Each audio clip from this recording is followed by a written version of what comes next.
Well, good All right, evening, good y'all. evening, good evening.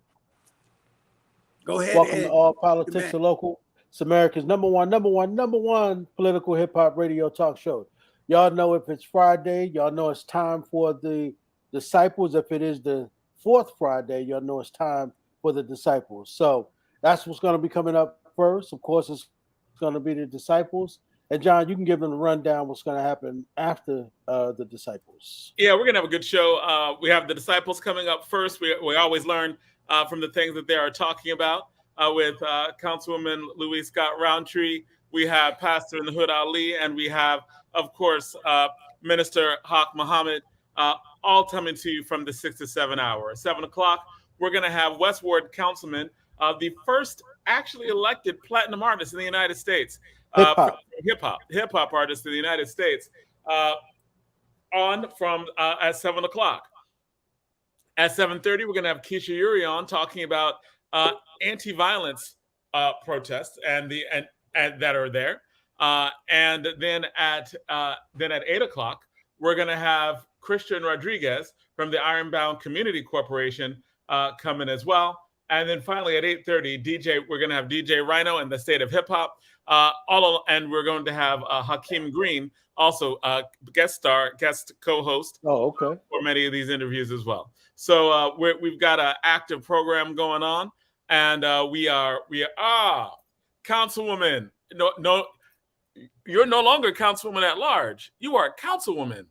Oh no, you are at large Councilwoman. Yes, you're right. My bad. Councilwoman Yeah. at large, Louise Scott Roundtree. Yep. She And by the all way, city. yeah. And by the way, who are you? Aren't you? What's your name? Who, John me? Austin. Yeah. Yeah, I'm always just unassuming. Me. I just come in the background. I give the introduction. in the show, I just. I like to cut the councilwoman off. Oh yes. Oh, only at 7. Only at 7. I'm getting off right now because at 7 o'clock I'm gonna be on. I'm gonna jump on at 6:50. I'm like, And that's what she gonna put her boxing gloves on. John, don't you mess with me now. But she got people riding with her now, so she may be on her Yeah, best behavior. yeah. Go mess around. Come to your house. Keep that up. Mhm. That's Well, fun. listen, y'all. Y'all know, of course, I'm one of your hosts. My name is Ed Riley, and it's not our show. We're just riding, of course, with Roundtree and Brother Ali. So we're gonna give it to y'all, man. Well, grace and peace be unto you from God our Father and the Lord Jesus Christ. I'm overseer Ali. Have people riding with David me, right? Pastor in the Hood Good Ali. evening, good evening, good It is evening. Can good to y'all be. hear me? We hear you now, Bad connection. Councilwoman. Go Yeah, there was a introduce bad yourself. connection before. We hear you. We hear you now. Can you hear us? She I faded think out she's a going minute. out and coming in. She did. She's gonna come back in, but it's good to be here. Good to be alive on American #1 station, hip hop. We're all good. All politics are local, emanating out of Newark, New Jersey, and vicinity. So we're looking forward to a good night, a good time, and let's get it on. The disciples and my co-host have just come on, so we're gonna let him talk. Abdul Haq Muhammad, Minister Abdul Haq Muhammad. He always bright-eyed and bushy-tailed. So Abdul, Hey, it's Minister over to Muhammad. you. How you doing, brother? Good. Brother You all John, how you doing? Brother Ed, how you feeling? I'm good, brother. How are you? I'm good. Pastor Ali, how you doing? it's all good, man. Yes, sir. Good to see my brothers. If you could just continue, Pastor Ali, I'm just trying to get my camera right. All right, no problem. So we just excited about all that's going on, but it's a lot going on. Right now we are in the midst of a heat wave, and I don't know about you. I'm glad I'm not in Europe, where over 1,500 people have perished from the heat. I'm glad I'm right here. You can complain about where you're at, but if you've got life, health, and strength, you're doing better than most. And so when we look at what's going on with all these new variances coming out and all that's going on, that the world seems like it's oblivious to it.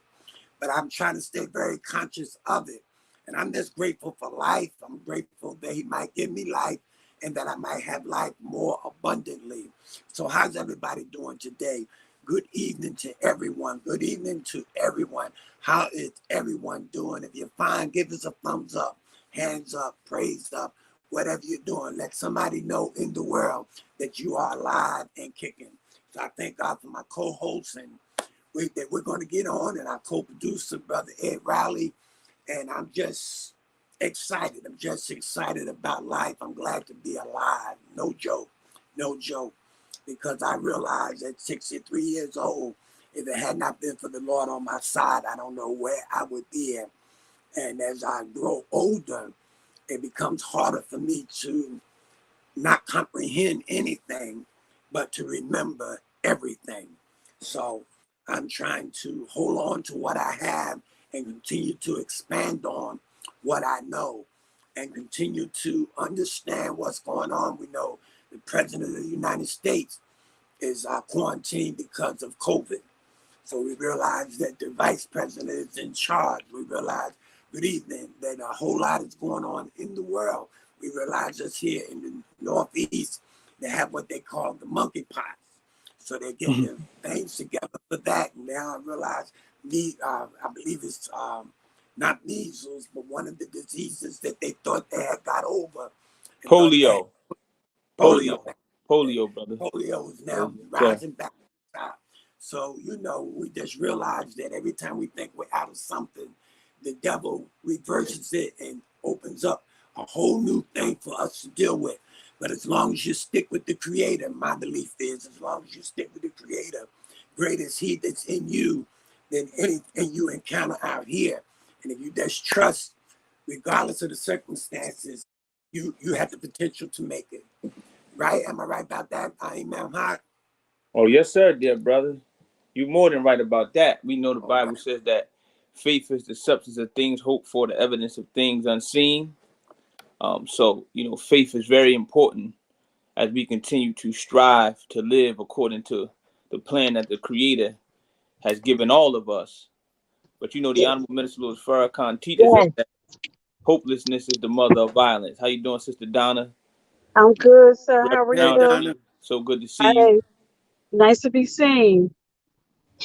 Yes, ma'am. So Pastor Ali was just, of course, saying how blessful and grateful he is to be alive, in these perilous times. And I believe we can echo our brother in saying that, our sentiments are the same. And he talked about hope and how important hope is. The Bible says we are saved by hope, but hope that is seen is not yet hope. For what a man seeth, why do he yet hope for? So again, hope is keeping many of us going and many of us kicking, as though at times it can seem and feel hopeless because we are bombarded with so much evil and so much wickedness. As the Bible says, we wrestle not against flesh and blood, but against principalities and spiritual wickedness in high places. So there are many forces that are at work that are trying to dismantle the idea of God and what God desires for us to have and what God desires for us to be. And if we're not focused, if we're not careful, if we're not diligent, we all can be deceived, as the scripture says that Satan deceiveth the whole world.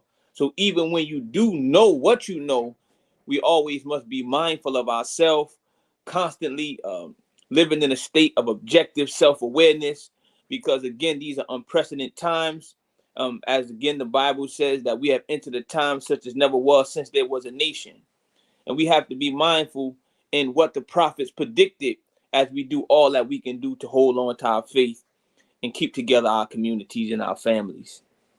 The evil is always present, even in your best days. That's right.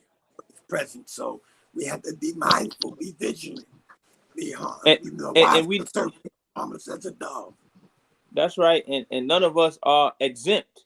I mean, That's those of right. us who are Muslims and Christians that read the scriptures, we know where Jesus was taken up on the mount and Satan tried him and said, if you will bow down, if you will submit to me, I'll give you all of these worldly things, all of these kingdoms. And Jesus had the strength to be able to say, get thee behind me, Satan. So how many of us have that strength that Jesus had? You say, well, that was Jesus. Well, he said, the work that I do, you shall do also, and greater work than these shall ye do. So he don't come for us just to marvel at him, to worship him, but he comes to show us our own human potential if we follow and do what it is that he asked us to do, which is when you talk about being a disciple, the Honorable Minister Louis Farrakhan teaches us that a disciple is one who disciplines himself to the ways and the teachings of the master. So he said, I am the way, I am the truth, I am the life, right? Then he told all of us that if you would be my follower, you would have to pick up your cross, deny yourself, and follow me.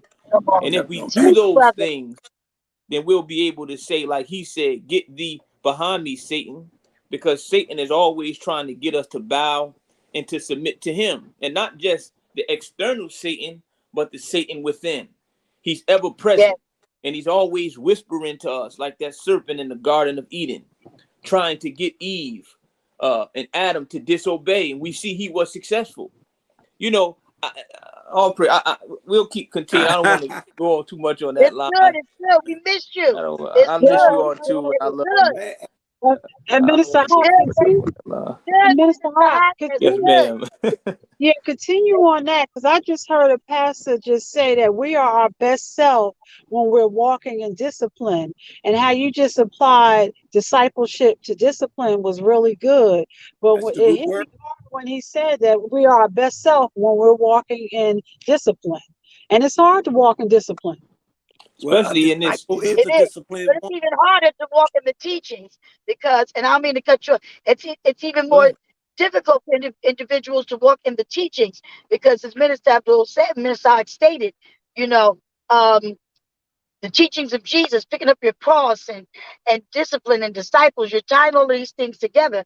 But I tell people all the time that how can I say that I've chosen a movement to be a Christian, and at the same time, you don't see no Christianity movement or no teachings, none of the actions, none of my actions determine or display that I'm following the teachings of those or the movement that I say I belong to. You should see Christ in me some type of way. It should. The discipline is, am I treating others as I wish to be treated? Am I loving one another? Am I feeding the hungry? Am I clothing the naked? These are things. Are we out like we were yesterday? Talking about no justice, no peace for the killings that's going on in our street. There are many movements. There are many, many movements. When you choose one, the discipline has to go into place. The teachings of that movement has to be positioned for you to follow. Am I right, Minister Hawk? Does that? You're right on it. You're on it. You're right it's on a way it. Of life. We talk about discipline. We talk about discipleship. But the truth is, are we walking in that? Are we walking? The scripture also says, walk worthy of your calling. If you identified your calling, are you walking worthy of what you were called to do? Or are you doing that? So anyway. You're right on it. You right on it, Reverend Roundtree. I want to see, and I say this all the time, Christianity and Islam came after. Wasn't nobody running to be a Christian while Jesus was walking with that cross. Matter of fact, his own friends were denying him. So since now we chose to fight for the movement of the Christian and the movement of Islam, for Christianity and Islam, then they should see it. They've got to see it in us, in our walk, in our movement, not just our talk. Because people can talk a good game, but their heart can be saying something totally different. And that's people can act. That's why they got called people actors. Because people can act out some stuff. But they say spots on the leopard never change. And they say what's in the dark will eventually come to light. So the truth of the matter is, whatever we trying to hide, trying to cover up, trying to fake the funk, trying to perpetrate, it's going to come out eventually. Somebody going to see it and call you on it. But I just pray that those who are working towards that discipline piece, being a disciple. That's why I don't call folks members in the church. Members belong to social clubs. We've become in the habit of saying that's a member of this church. That's what we do. That's what we call us. That's what they call them. That disciple is a strong assignment, strong word, strong title. That's it. I'm like, Minister, now let me stop. And it comes with time. It comes with time as you get older. Exactly. You become older. You don't wake up one day and just to do this stuff. Took me years. Not that I can't mess up, but what I look like at 63 years old, messing up in things that I know better. It's like a baby that has trained and chooses to go in the diaper than to go to the bathroom. All praise is due to Allah, and you right on it. And you know, we don't want to be overly scripturally Right. today, as many of our listeners may, be not as aware. But, I mean, God in the spirit has just led us to talk like this today, talking about discipleship. And I think it's very important because my teacher, the Honorable Minister Louis Farrakhan, said to us from the Most Honorable Elijah Muhammad that the best religion is to do unto others as you would have done unto yourself. That's it. He said, and if we practice that golden rule, then we wouldn't see nearly as much of the chaos that we see in America and in the world today. If we just practice that rule, do unto others as you would have done unto yourself. And we're talking about discipleship. Again, the Bible says that there are those that profess that they know God, but in works they deny him. It talks about faith without works being dead. That's right. And again, we talked about Satan, this wickedly wise one. And the Bible, in the book of Revelation, describes him as a dragon. As a dragon. And the Honorable Elijah Muhammad taught us from the Honorable Minister Louis Farrakhan that the reason that Satan is described or styled as a dragon is because a dragon is one that drags you down. He drags you down from the high mount of truth, from the high mount of prosperity, from the high mount of peace, from the high mount of discipline. So Satan is one who's always trying to drag and tug and pull you down. So the Bible says that Satan curled his tail and it attracted a third part of the stars. So all of us are in the valley of decision. We are walking in the valley of the shadow of death because Satan wants to pull all of us who would strive to submit our will to do God's will. He's always trying to drag at the weakness of self. He's always trying to drag out of you the weakness, the moral imperfections, that which would make us unethical, because Satan, as the minister teaches us, is a part of human intelligence. He said that Satan or devil, one of the definitions he says is deceptive intelligence that rationalizes disobedience to God. It's deceptive intelligence that rationalizes disobedience to God. So, Brother Ed, you want that cookie, but you've been telling yourself, I'm not eating this cookie. I'm not doing that. Immediately, in order to get your actions in line with your mind, you start lying to yourself. You start trying to deceive yourself. I'm not saying that to get a cookie is evil, but I'm just saying whenever you desire something or something that you want, whether it's breaking a bad habit and you know, man, I'm not going to do this no more. You immediately start talking to you.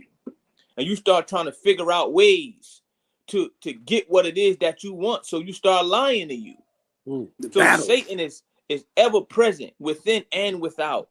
And this is why self-improvement, as the minister teaches us, is the basis for community development. But we have to enter into a serious process of self-examination, self-analysis, and self-correction. And if we strove to improve ourselves more, then our communities would be better, brothers and sisters. You are so correct. I mean, we just, I know we sounded maybe very ultra spiritual today, and I know it's so much in the world that's happening that we want to get to.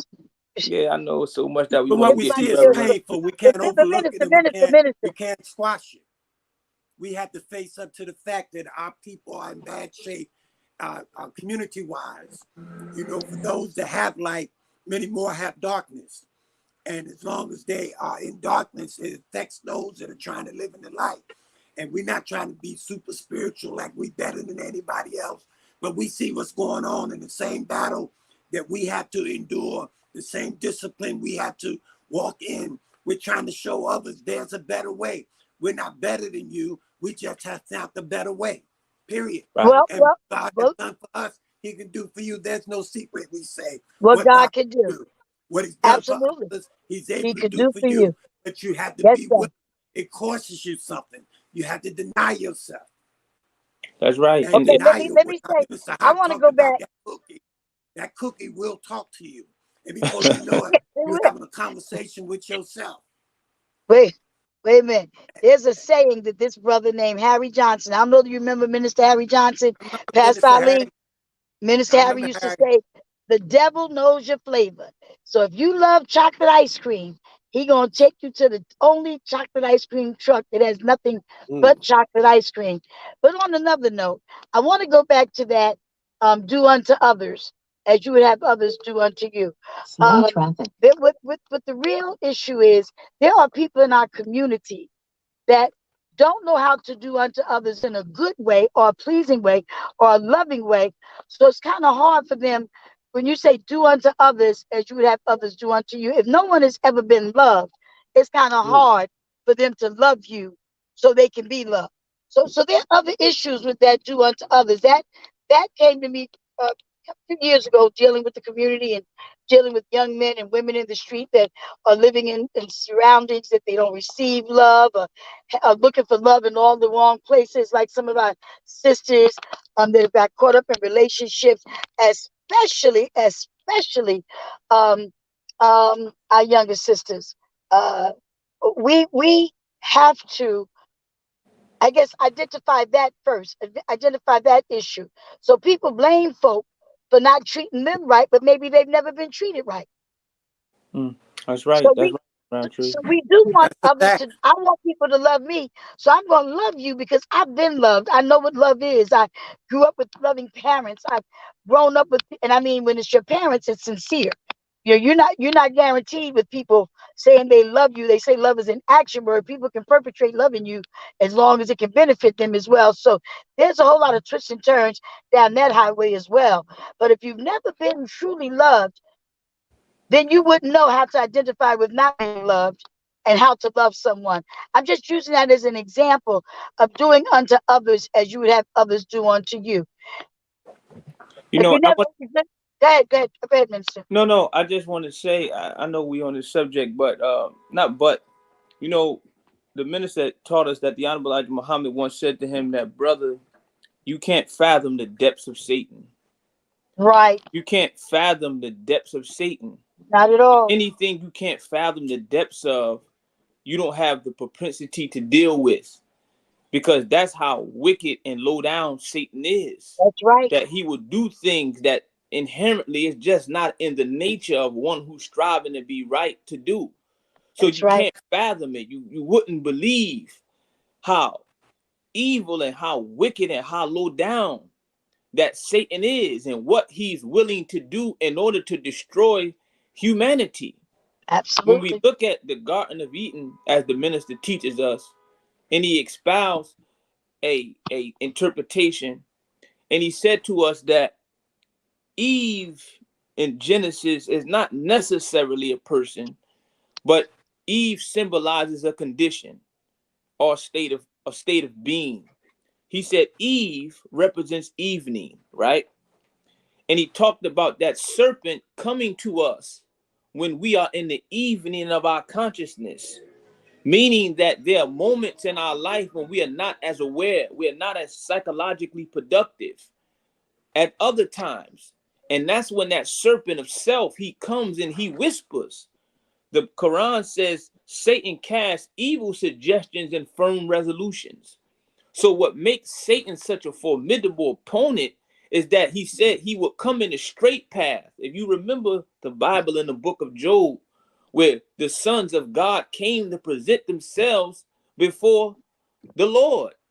And God asked, from whence thou's coming, Satan? So Satan had been, now these are the sons of God. These not no lightweight people. Yeah. But yet Satan was walking with them and they did not even recognize him. Because again, if you remember, Reverend Roundtree and Pastor Ali, the Bible says that Satan transformed himself into an angel of light. Yeah. So He's he's very wickedly wise. Somebody Deceptive. just about put on my disguise. The word is well, disguise. just Disguise. somebody just put on my feed. They said Satan is ignorant. I just want to, if I could help. Because when you talk about the Bible in the book of Genesis, it talked about this tree that had the knowledge of good and evil. Good to eat. That's And right. the Honorable Minister Farrakhan teaches from the Honorable Elijah Muhammad, trees don't have knowledge. He said this That's right. represents a human being, right? Who has knowledge of good and evil. See, that's Satan. Satan knows what's right, but he chooses to do what's wrong. That's right. It's not that he doesn't have knowledge of the atom. He has knowledge of the atom, atom, but he uses the knowledge that's from God for a wicked purpose. That's right. Right? So God give you grapes, but you can take that same grape that God gave you, which is to give you energy, and if you change its form and crush it, the same grape that God gave you to give you energy can now get you drunk. It becomes fine for a minute. That's right. So this is Satan. He's wickedly wise. He knows right from wrong. That's right. But he uses the wisdom and the knowledge of God to lead people to do wrong. And then not only does he do that, he blurs the lines. So the Bible says in Proverbs 14:12, there's a way which seemeth right unto a man, but the end thereof are the ways of death. So you're going in a direction and man, this is the way to go, but it's death. But Satan blurs the line so much, again, as the scripture says in Isaiah 5:20, woe to them that call evil good and that call good evil. Good evil. That's right. So he twists the table so much that now you don't have a frame of reference. Yes. And this is why God can say in Isaiah 55:8-9, my thoughts are not your thoughts. Your thoughts, that's right. My ways are not your ways. Not your ways. That's right. So as the heavens are higher than the earth, so are my thoughts higher than your thoughts, and my ways higher than your ways. That's right. So we going back to Jesus. The Bible says, let this mind be in you, which was also what in Christ that's Jesus. Right, Christ Jesus. That's right. Jesus has Christ. Jesus has God's mind. Because by his submission, God opened up the knowledge and the wisdom to him. So now God can say, man, let this mind be in you, which is in my servant that submitted and obeyed me.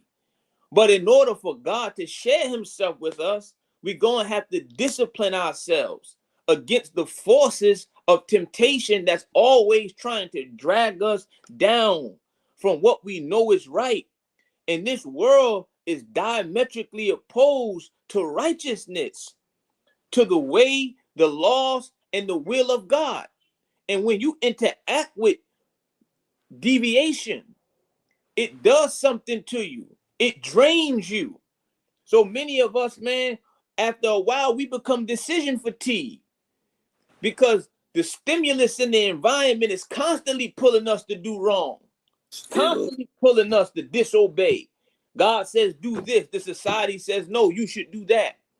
So just because America says that something is legal don't mean that it's right. Still kill and destroy.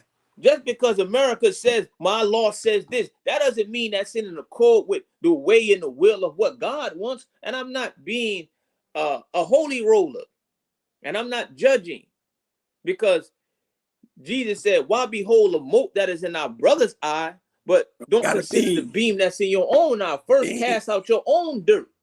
So we're not judging, because that's not our business. Our business is not one of condemnation. That's not our business to condemn. But we have to lay the standard out in terms of what God says. And I'm not talking about interpretation, but I'm just saying what God says in terms of right and wrong and what thou shalt do and what thou shalt not do. The facts. So you got the floor, Reverend Roundtree. Oh, wait a minute. No, wait. Why am I doing so much? Pastor Ali, you got the floor. Hey, I was doing so much. I was doing so much movement. You said that I got the floor. No, Pastor Ali, I am so excited that Minister Abdul Haq is back on this. Back in, huh? He back on point. I'm not trying to be. And you know what, people need to hear this, because the problem is, if they've never been, if no one is, whoever's tuned into All Politics and Local, number one hip hop political radio show on this day, Riley, those who are tuned in, or go back and play this, it gives them some sense of foundation. This is a teaching moment. This is a teaching moment, and he's not speaking from his own personal. Let me put this narrative together. He's speaking from words that he have applied. He's speaking from words that have been that have been inspired by God. But you see, speaking from a sense of direction that some of us need to take and understand. I mean, all of us have to be accountable. I tell people all the time, you can pick your sin, but you can't pick your consequence. So there's all types of things that the enemy will put before us. And like you said, Woo, the that was trajectory, deep. the Wait, wait, wait, trajectory. You can pick wait. your sin, but you Slow, can't Right. pick your. slow down. Come on now. All right. What you say? You can pick your sin, but you can't pick your consequence. Ooh, That's right. So, Whoa, so that whoa, was a slow whoa! one. You got. I think we need to hold on to that for a minute. Woo. We need yep, to I hold on to posted that for a that minute. about 15 years ago when, That's one of them Abdul Haq moments right there. You know what I mean? yeah, yeah, Go 12, no, ahead, about 12, Roundtree. You dropping a 12 years bomb right ago, now. Don't 12 run years from it, ago, Roundtree. Drop the bomb. Open it up. 12 years Yeah. ago, some people I know got into some real stuff. And I said, I'm not one to tell people about, you going to hell, all that type of stuff. But I told this individual, I said, you never knew how you was going to pay for this. Some things happened to this person as a result of their actions in the court system. And I was saying to them, I said, I knew this wasn't going to be a good look. This wasn't going to have a good outcome. I said, time and history over the years, they say there's nothing new under the sun. So there's no way that all of a sudden this is just not going to happen because of us. I said, you're picking your sins, but you don't know how you're going to pay. You can't pick your consequence. You don't know what's going to happen as a result of you making this wrong move or following the direction of the enemy when you knew it was the enemy. When you knew it was the enemy. That's why I say caller ID is one of the best things that happened to us. God created caller ID. So when you look at your phone and you see a number, you know it's bad news. Why pick it up? That's when you know. I learned that Well, from a man named Bishop Willie Hamilton. He said, All right, driver's disciples license. are fire today. Call ID. You see the phone and it says SATAN. You go ahead and pick it up, huh? Go ahead. You know what you're getting ready to do. You know that it's a problem. You know that before you pick it up, you know this is a controversial person. You know this is a person that's always in some mess. You know this is a person that does not mean not just you no good, but society and the people they're involved in. Now you can pray for them, but then you might have already picked up a call from them. But the second or third time, if you don't see no movement, I don't give up on people. I just can't let you in my space on my telephone, or if I see you in a particular space, I'm going to try to do what I can for you. But you can't live there. You can't park there if you're trying to lead me in a direction that I know is not right. And so this is a teaching moment. That Minister Abdul Haq and the disciples of Brother Ed, Donna, this is a teaching moment for our audience today, because if this is where the Spirit is leading us to talk, then this is what we need to be talking about. Now, I know there's some political topics and a lot of things that we're probably going to discuss, but right now this teaching moment is to help somebody out there realize that you can do better. We can't take you. They say you can lead the horse to the water, but you can't make him drink. We can teach all day long. But those who want to learn, if you lead, I always say you can lead the horse to the water, but you can't make him drink. But I tell you this, if he stay there long enough, he going to get thirsty. let me say this, if I could add to Pastor Ali, Roundtree. But the Bible does say, or the scripture says, that the wages of sin is death. But And the wages of sin is death. And the Honorable Minister Louis Farrakhan has taught us from the Honorable Elijah Muhammad that sin kills the soul, the spirit, the mentality. So it's not just talking about a physical death. See, the first death that sin produces is death of the mind. Because the nature, the Bible says in Ecclesiastes, the 7th chapter, the 29th verse, God made man to be upright. God made man to, look it up, 7:29. God made man to be upright, but they have sought out many inventions. So the nature that God has put in man, we were made in his image and his likeness. So we are fashioned to be like who? Like him, who is our creator. I know they talk about original sin. I mean, that has its place, but not with the original people. Because if we are made in the image and the likeness of God, then we are made to be like him. So it says that the wages of sin is death. And the first death is death of the mind, death of the soul, and death of the spirit, because sin is contrary. And it's a contradiction to the nature in which we was created. And when you sin, the self begins to accuse the self. See, you can't outrun you, and you can't get away from the nature that God has put within each and every one of us. So the nature is always making a demand on a human being, telling you, don't do that. God put within us a conscience. The Honorable Minister Louis Farrakhan asked us a question. He said, would you kill a messenger of God? Would you kill Jesus? My And of course, we would say no. But he said, every time that voice is telling you, don't do that, and you don't listen to it, it's like killing the Jesus that God has put within. In you. Come on here. It's like killing the Moses that God has put within. Because we have been here from infinity to infinity. I'm talking about the original people. And God has put within us a check valve, a mechanism to help us check our own self. But when that valve or that mechanism dies and you no longer can direct or guide yourself, then you become dead spiritually. And you begin to do sin with impunity, and you don't even feel, you have no compunction. You do evil, you do wrong, and you don't even think about it. So the minister says that we sin like we breathe. It's just that wicked we have become. Because Jesus said that an evil and adulterous generation seeketh after a sign. And it's not that we are wicked or we are sinful by nature, but we're living in a sinful world. And sin puts a weight and pressure on our mind. It puts pressure on the human being. It put pressure on our conscience and our psyche. So you can't just do wrong and then think that's it because you looking for God to come out of the clouds and curse you. No. I close on this.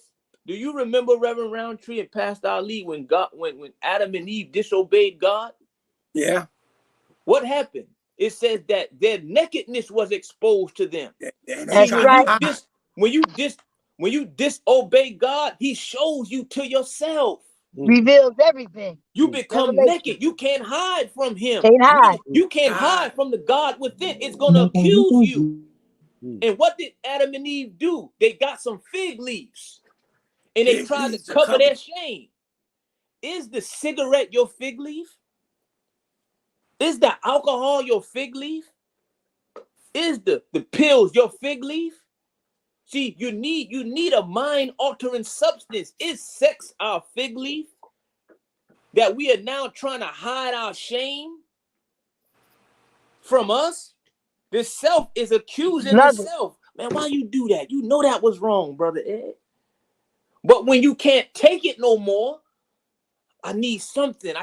I'm tired of, I need something to quiet and cover this shame or this voice. So maybe it's sex. Maybe it's alcohol. Maybe it's some other substance or something that you're going to abuse until you wind up and you die physically. So, I'm sorry. I don't want anybody to feel like I'm judging or condemning. We just talking about, brothers and sisters. I don't want the people to feel like, man, he's judging me. We not judging. We not in the condemnation business. Jesus said, they that are whole need not a physician, but they that are sick. I came not to call the righteous, but sinners to repentance. Then he also said that a blind man or woman have no sin. Not every deed has a consequence, so you're going to have to suffer from what you do. But that's right. How can God hold you accountable? As Reverend Roundtree said, you never was taught that. That's right. You didn't know. You wasn't taught. Although that's naturally we know right from wrong, but if there's no one to stand and teach you and say, no, listen, and train up a child in the way it should go. And when it's old, it will not depart from it. That's right. So our children are not, in this society per se, being trained up in the ways of God. In the ways, and I'm not talking about a particular religion, but I'm talking about righteous principles. I'm not talking about contemporary practices or form of dress or mode of haircut or mode of style. Those things are superficial when they're artificial. God is not interested in how you dress or just what you or solely what you put on. He says what? He looks at the heart. Mm-hmm. Then he says circumcise what? The foreskin of the heart.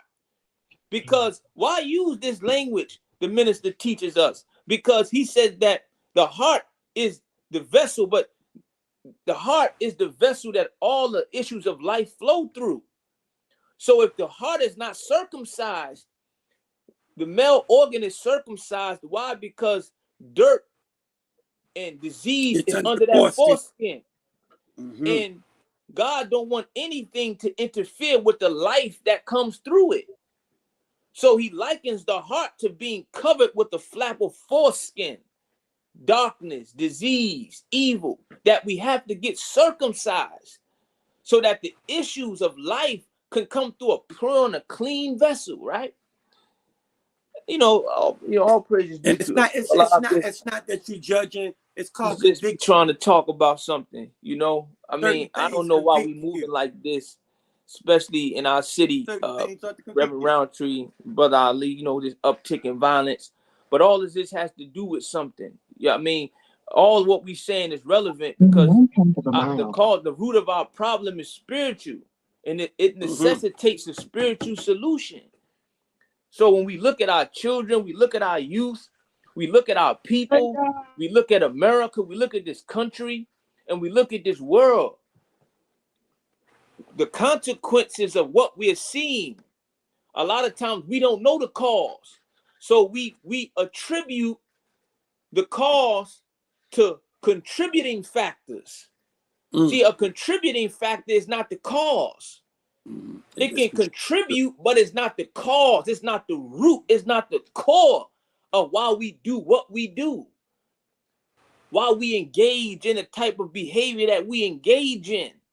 And this thing called violence is deeply, deeply entrenched and it's ingrained in the American soil. And you may say, man, what that got to do with anything? Because the Bible says, prepare slaughter for the children, for the iniquities of their fathers. And we know that the founding fathers and those that founded this country was an iniquitous people. Yes. And you can only produce what you are.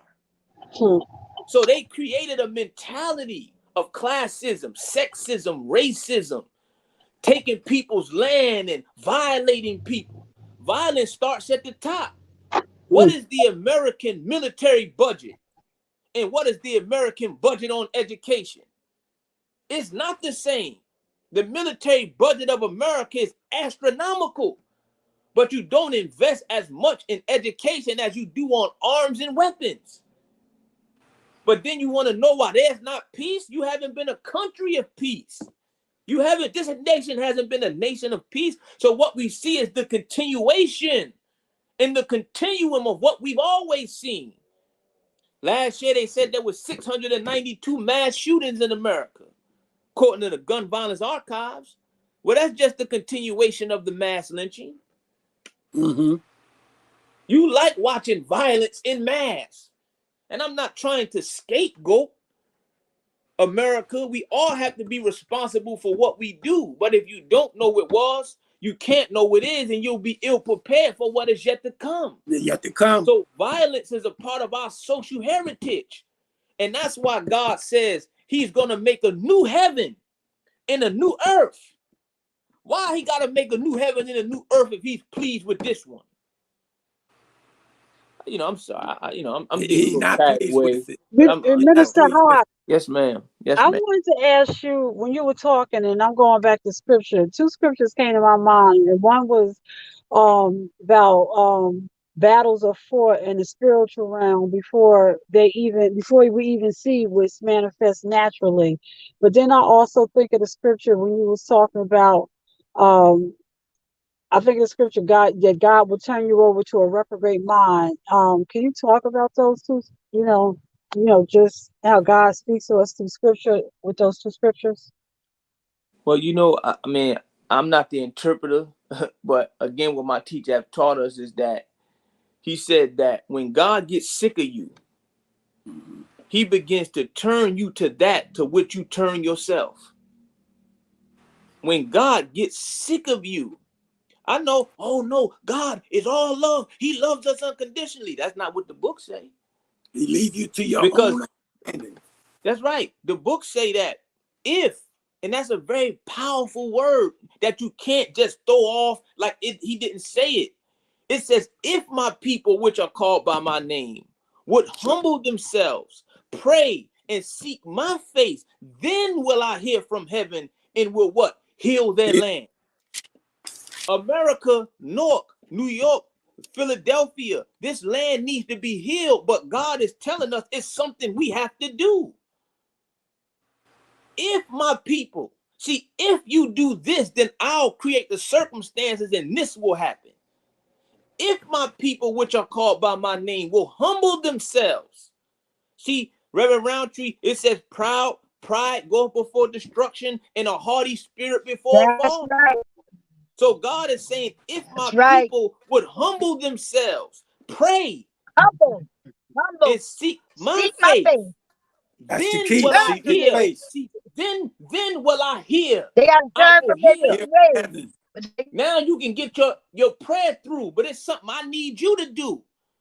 You can't think that you just going to disobey God and disobey God and disobey God, and we not going to have to answer for that. We going to have to answer for disobeying God. And as you said, God turns you over to a reprobate mind. He begins to chastise you. The minister said, you'll pray for day and it'll be night. You'll pray for night and it'll be day. You'll ask for death, but death will flee from you. So it says in Psalms, the Lord is my shepherd. I shall not want. Right? But then it says, as I walk through the valley of the shadow of death. And I always wondered, Reverend Roundtree and Pastor Ali and Brother Ed, are we shadowing death? Yeah, we don't fear no evil. Are we now the shadows of death in our life, in our conversation? See, are we shadowing death? Are we the reflections or the shadows of death itself? When you talk, what comes out your mouth? Is it death or is it life? Yeah. Death and life is in the power of the tongue. That's right. That's right. Is it That's death right. or is it life? When you look at social media, you look at podcasts, you listening to the music, what are we shadowing? What are we reflections of? It's death itself. But what does it say, Pastor Ali and Reverend Roundtree? You have made a covenant with death. We have made a covenant with death, it says. So now we are shadowing death. We are shadows of death. But a man has come in John 10:10, and he says, I've come that you might have life. That you might have life. You can't skip over these words. That you might have life and that you might have it more abundantly. Might is a term of condition. See, I'm going to give you the books. I'm going to give you the knowledge. But you having life is going to be predicated on the condition of your heart. On how you accept what I'm saying to you. Jesus said, I've piped to you all day long, but you have not danced. You have not lamented.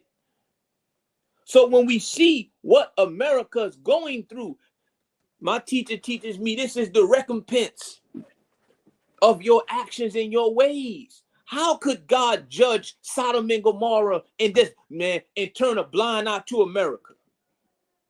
How could he go into eat? How can we read about all the things that God did and we don't think that America's gonna have to answer? She's answering now. She's answering now. You took the words out my mouth. She's answering now. We have a president that's answering now. You can't lock up millions of people for unjust causes and think that God is not going to call you to the carpet. How could you do that? But the question is, do we believe that God is real? That God judges, that he listens, that he answers? you know, I don't want to get carried away, but I'm just maybe it's too late, but No, I ain't want to turn this it's into what we no call you soliloquy got happy. or no We didn't call monologue. it you But got happy. no, I know sister asked me a question, and I pray I answered it as best I Yeah, could. But I'm yes, just you saying, did. you And Minister can't get Howard, away we from missed you. God. We can't get We away from missed you. God. When we know that Minister Hawk is on, we go grab our pad and our pen and we start writing our lessons I'm down because sorry, I You better apologize. start writing. I don't want to. I don't want to. Right, open up the book because they be quoting. I'm just, Quote. it's. I mean, it's just on my heart, and my spirit, and I know it's a lot going on. And as it says in the scripture, is there no balm in Gilead? Why is not the sin-sick soul of my people healed? And I know that humanity needs a divine physician, one that would give us that which, and I don't want to say need, because I believe that those divine physicians have been here and are here. But my teacher have taught me, Reverend Roundtree and Brother Ali and Brother Ed, that no leader can want for the people more than the people want for themselves. That's right. That's right. So the prophet, the leader, he can talk, he can warn you. The Son of Man, Ezekiel, warned the dry bones in the valley. Yep. But after he kept warning and the bones rattled and they shook, God said, don't talk to them no more. Prophesy to the winds. Yes. And the minister said that When the do it? winds represents war. The winds represent death. The winds represent affliction. The winds represent pestilence. You can't think that all of these great teachers that have been teaching and talking to us and been warning us, and that we not going to have to answer. And we're answering now. Sure And I enough. know what's going on? Why this? What? We have to look at ourselves and do a self-assessment and say, That's how are right. we living? What That's are we right. talking about in our conversations? That's We right. slandering, we are backbiting each other, gossiping, innuendo, and accusation. The podcast we're on, we're promoting all manners of evil, filth, and indecency. Look at the music that's being promoted. What are we talking to our children about? I just saw in Congress, they're talking about teaching babies about homosexuality and transgender and men having Yeah. children. I Yeah. don't know if you've seen the congressional hearings. And they had teachers talking to young babies about masturbation and anal sex at 7 Oh and my 8 years God. old. This is what they're fighting for in Congress right now, to be able to teach our young children that men can have babies. And when you question them, they say, oh, you transphobic. No, you how? And the congressman asked the sister, I'm just asking a question. Do you run your class like this? Oh, no, I run my class very well. Well, we just asking a question. We are not being transphobic, but we are trying to get clarity on what you saying you want to teach to our children. Think of the irony of it. You want to take out Black history, but you want to superimpose us learning about homosexuality. I can't learn about my history, but I can learn about homosexuality. I'm not judging and I'm not casting aspersions, but this nation is backwards. And the political leaders and the spiritual leaders have all but sold out. Not all of them. You have some great ones like Reverend Roundtree, Pastor Ali. I'm not saying all of them, but many of us are now quiet while America is being hijacked because we're suffering from greed, inordinate self-interest. And we see what's happening in the.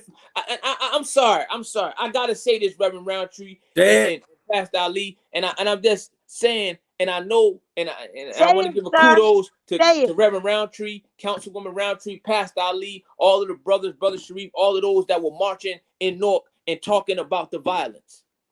But how in the hell can Black America sit here and we're seeing what's happening in Philadelphia? 500 murders last year in Philadelphia.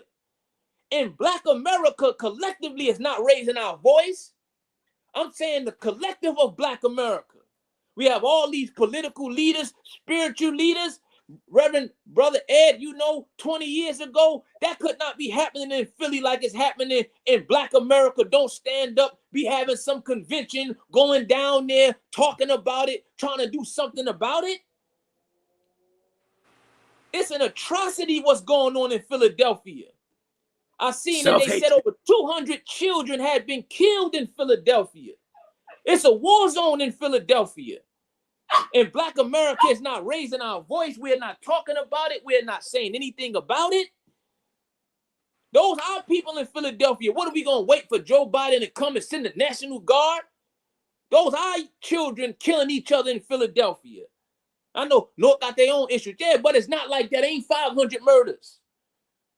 Sister said, I had no idea. You won't have any idea because it's not on the news. It's not making national news. It's covered up. The mayor in Philadelphia, they asked him. He said, man, I can't wait till this is over. I'm sorry. Go ahead, Brother Ed. Go. I mean, He ready to get out of office. And be clear, what is it that he can't wait to what's over? He can't wait till his term is over or to the killing He stop. said he can't wait till his term is over. I can't wait till his term is over. He's overwhelmed. Burnt out. He's overwhelmed. He's overwhelmed. And then juxtapose that in Philadelphia, and it might be small, but you have 500 killings, but then they put, and it's a big deal how Philly, because I couldn't believe it, has Sesame Place down there, and they treating our babies like they're not even there. When you had that big issue with the babies in Phillies with the Sesame Street characters, so it's happening. So you're dismissing our young people and you're killing our young people. And this is what I'm saying. My thing is the call and the appeal to Black America, where we see in our cities there's 500 murders. And my thing is, what are we waiting for Biden to send in a National Guard? And you may say, well, it's nothing we can do. No, as a choir is better than a solo. So we can at least raise up our voice. Those are babies in Philadelphia dying and being killed. And I'm saying that as Black America, to me, we should be raising our voice. Again, as I said, there was a time where I felt leadership in Black America, we were more united. And something like that, we would have been speaking about it. We would have been trying to, the best minds we have, trying to do something to help that city. Well, that ain't my city. But listen, the Honorable Minister Louis Farrakhan said that violence is like a fast-moving train. And see, you always have what they call a bandwagon effect. So you can't see something happening in one city, man, that's that city. Because eventually it may come to your city. People will begin to adopt, see what one city does. Let's do that here. So you gotta cut the head off that snake.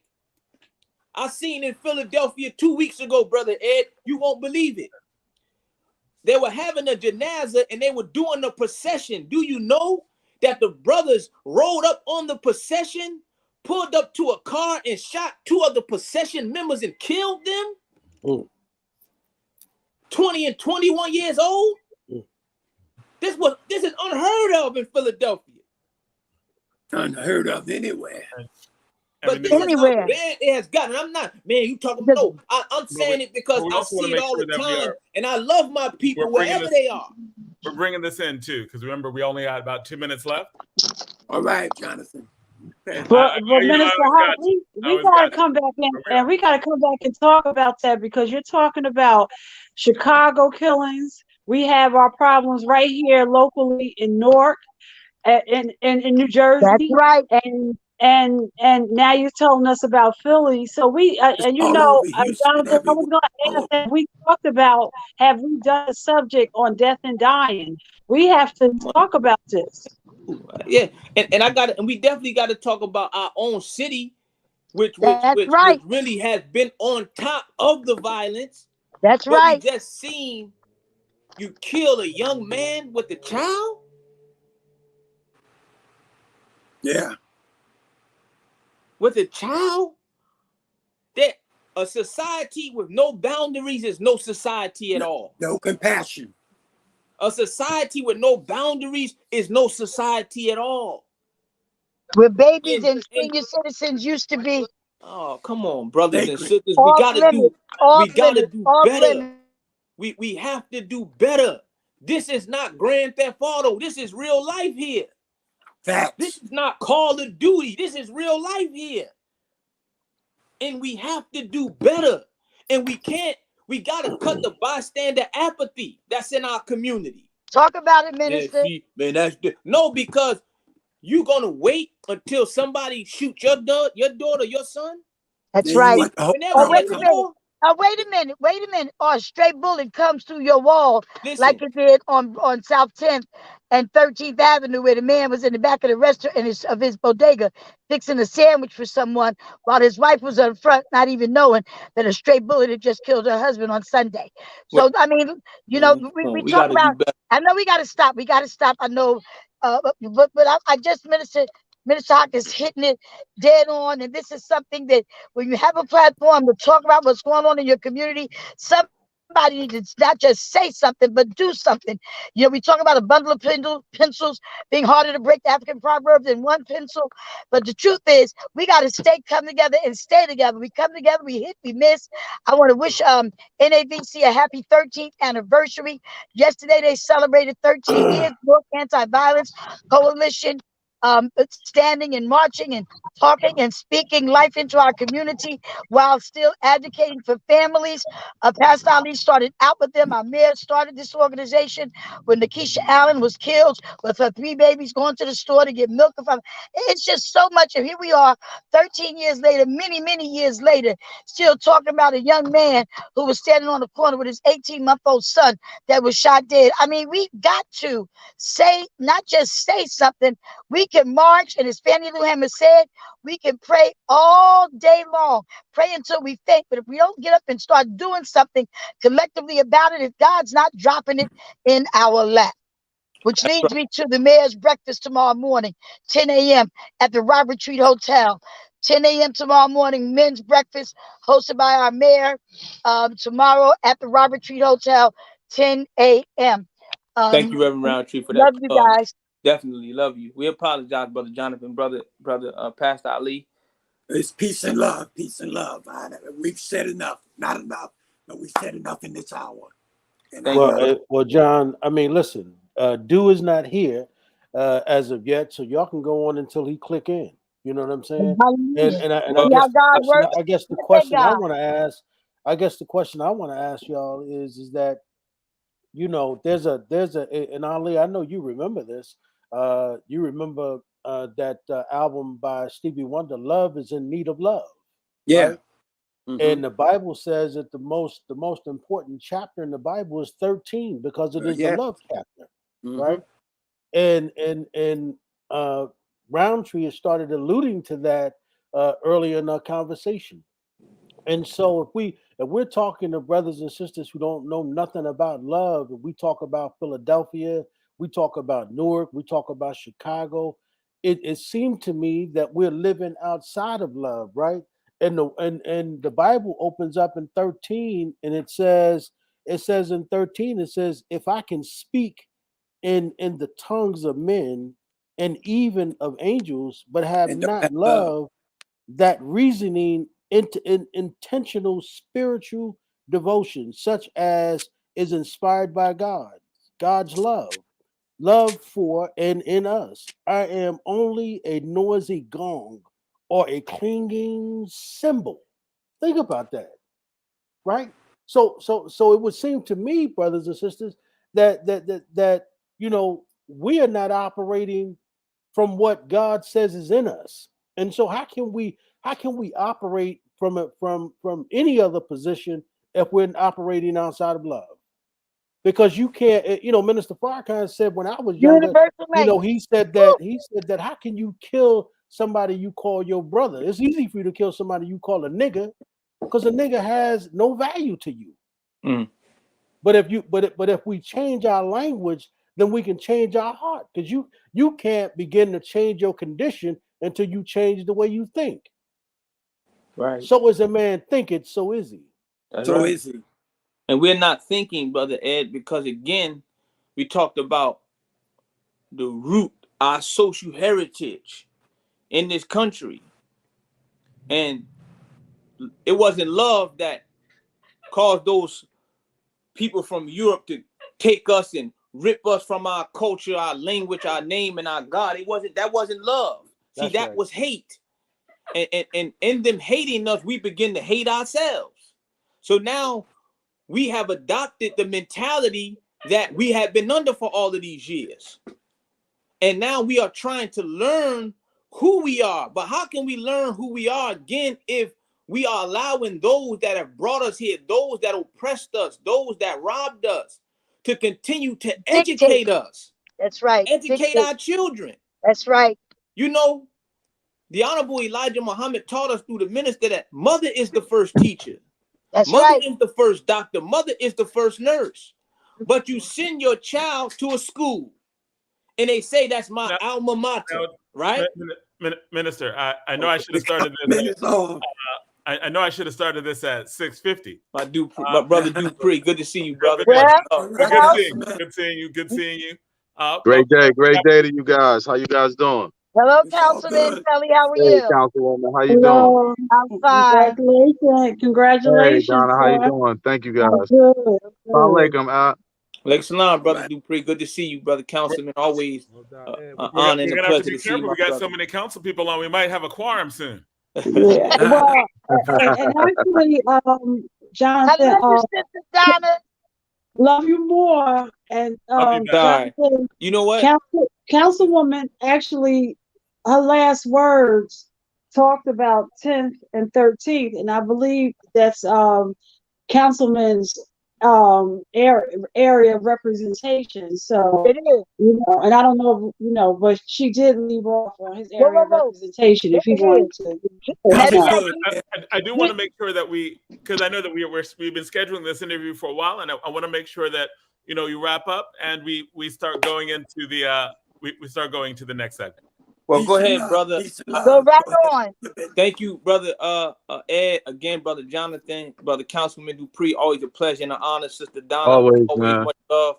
Love you, Reverend Roundtree. God willing, I'll see you all tomorrow. See you tomorrow. Peace. Peace. Always great having the love you, Jonathan. Love you back. Love you both. Love you both. I love her. Shout out to Lady Will do, Roundtree. Hey, so we welcome, right? Like to the next segment of All Politics Are Local. I know I always should start ending the last segment and beginning the next segment about 10 minutes early, but you're always on a roll. You're always talking about good stuff, and it's always a pleasure to have the disciples and have these conversations. This religious perspective, I think, is important. And we'll start off with congratulations, Councilman Kelly, man. Thank you, man. I appreciate it. You are the very first platinum selling artist to ever win public office. Now, when did you find that out? Well, you keep saying platinum, but he's the first hip hop artist, John. That's even bigger than having a platinum. I meant platinum hip hop artist, right? Yeah, thank you. Maybe not platinum artist, but platinum hip hop artist. Let's don't forget, that it's inaccurate when I just say platinum, right? Because there might be other platinum. I think it's inaccurate. It might be inaccurate if you just say rap artist. I think that you got people that were rap artists that never really made it mainstream famous to sell gold or platinum records. Right. And I think that you have somebody that's in New York Assembly or something that made it to a lower office, but nobody really knows of them because he didn't really make it to the mainstream. And so, just to clarify, we saying it's basically the first mainstream hip hop artist who has sold records that has been elected to the public office, because you have a lot of I think the mayor of Detroit at that time was a rap artist or something like that, so. Kwame Kilpatrick? Yeah, Kwame Kilpatrick. You know, he claimed that when Really? he first got in, he claimed to be that he Oh was a yeah. rapper and Oh stuff like yeah. that. Yeah. Well, So it's he just claimed to to be the first clarify. hip hop mayor. He claimed to be the Yeah. first hip Yeah. hop He mayor. claimed to be the Right, first hip right. hop man, not Yeah. an But artist. he might be saying that because he was a part of the hip hop. I don't think he rap because he was part of Yeah. the hip hop Community. era. I don't, Generation, right? Yeah. Yeah. Yeah. yeah, I don't think. But when did you find that out? When did you realize that, and is it significant? Like how did Well, that play out? well, I found it out during my first campaign during when running for at large. I found it out. People, you know, when you sell records and in this game, in the entertainment game, you have real super fans. And I believe a fan pointed it out to me, you know, and they do all of the research, they check everything. And they said that I would be the first platinum selling hip hop artist in the world to ever win an elected official seat. And that's before Shine became the third in line for prime minister of Belize. So we didn't win that time, and Shine became the leader of the opposition party in Belize City, Belize. So he beat me out for the world title, Okay. and we got the and then with this win, we got the United States of America, man. You know, the nation. Now, I know in the last 2 years, several hip hop artists have really stepped out and ran for office. I can't think of, they have, Luke in Miami. right, Luke, and Luke it in was someone, Miami, Scarface from the Ghetto Boys. I'm thinking of Um, Scarface, right? Hmm. yeah, my man from Detroit. He ran for mayor. Oh, he's gonna kill me. I can't. His name just slipped my mind. But we had a few, man. We had a few, but none of them were able to win. And and John, you asked, was it significant? I don't think that the popularity of being a hip hop artist is that plays that much significance in winning. But I do think that it's significant for the culture of hip hop. I do think that it's significant for young male children, and even women, you know, young women who are in the hip hop culture. The hip hop culture is now the pop culture. So, you know, in my 50 years of living, I've always known that whatever the pop culture is actually moves society forward. And hip hop has been the pop culture for arguably at least the last 15 to 25 years. So if that is the case, then yes, it does play a significance as inspiration to other young individuals who are involved in the hip hop community. It lets seniors know that this is what hip hop looks like grown up, and you do not have to be fearful of a genre of music which they teach you is that it's all negative, and it's really not. No. So and it's And significant. And Councilman Kelly, you think when Sugar Hill Gang came out, rappers alike, and there was conversations going around. Oh, what it only lasts? This is just a season. It only lasts for a few. It'll be gone before you know it. But now hip hop is in all aspects of. It's in it's on your commercials. It's a part of when you go see a movie. It's a part of the lines. What's going on in our movies and everything. Hip hop is a part of everyday life. It's something to be thought that was going to be short lived. It's something that just did the unexpected, and now you have your first hip hop artist. So it's very significant. yeah, and it's significant in getting Obama elected and other officials around the country. So yeah, it plays a great significance in the culture and in communities like Newark, New Jersey. I don't think that the popularity of an artist is all that needed, or is all that is needed to get elected, but it does play a significance in the culture and pop culture, definitely. When And I don't know, was that Raz's program, the Rap the Vote? I know there's a Rock the Vote, but the Rap the Vote that was done here in North New Jersey when Kerry ran, that was such a successful conference. It just people came from Europe. It was phenomenal. So I think that as always, hip hop is always underestimated. I agree. I agree. Hence, the underestimation of Dupré Kelly becoming councilman of the West Ward in Newark, New Jersey.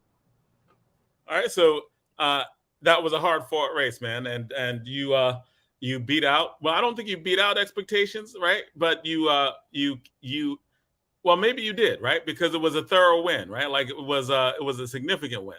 I Everyone mean, thought, we beat him twice. We beat him twice. We beat him May 10th, and we beat him July 14th.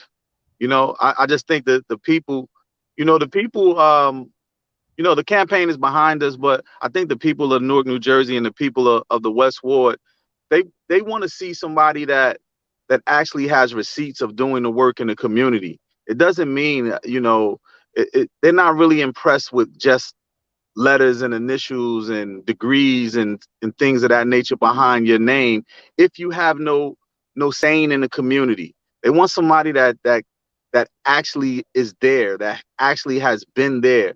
And the voters prove that, man. So, that's what it is.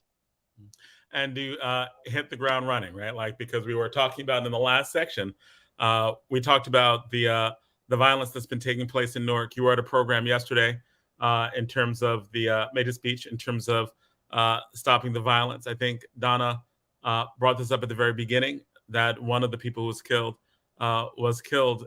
She believes in the West Ward. What is your reaction on the ground running right now? Right, like you entered office, right? Like in the midst of a national wave of violence. We were just talking about Philadelphia, which had over 500 murders for the first time. We're talking about Newark, where although it is not as bad as it was in the 90s, it is still the uptick in violence is significant, and people are scared, man. People are feeling some kind of way, especially about the gun violence, which is why there was the protest yesterday. What's being done about it? What is your perspective on what is your perspective on what has to get done, right? And what has to get done in a way that, as councilman, as hitting the ground running, what do you bring to it? Well, I mean, one thing that has to be done is we have to change the mindset of the individuals who are part of this violence, the gun violence.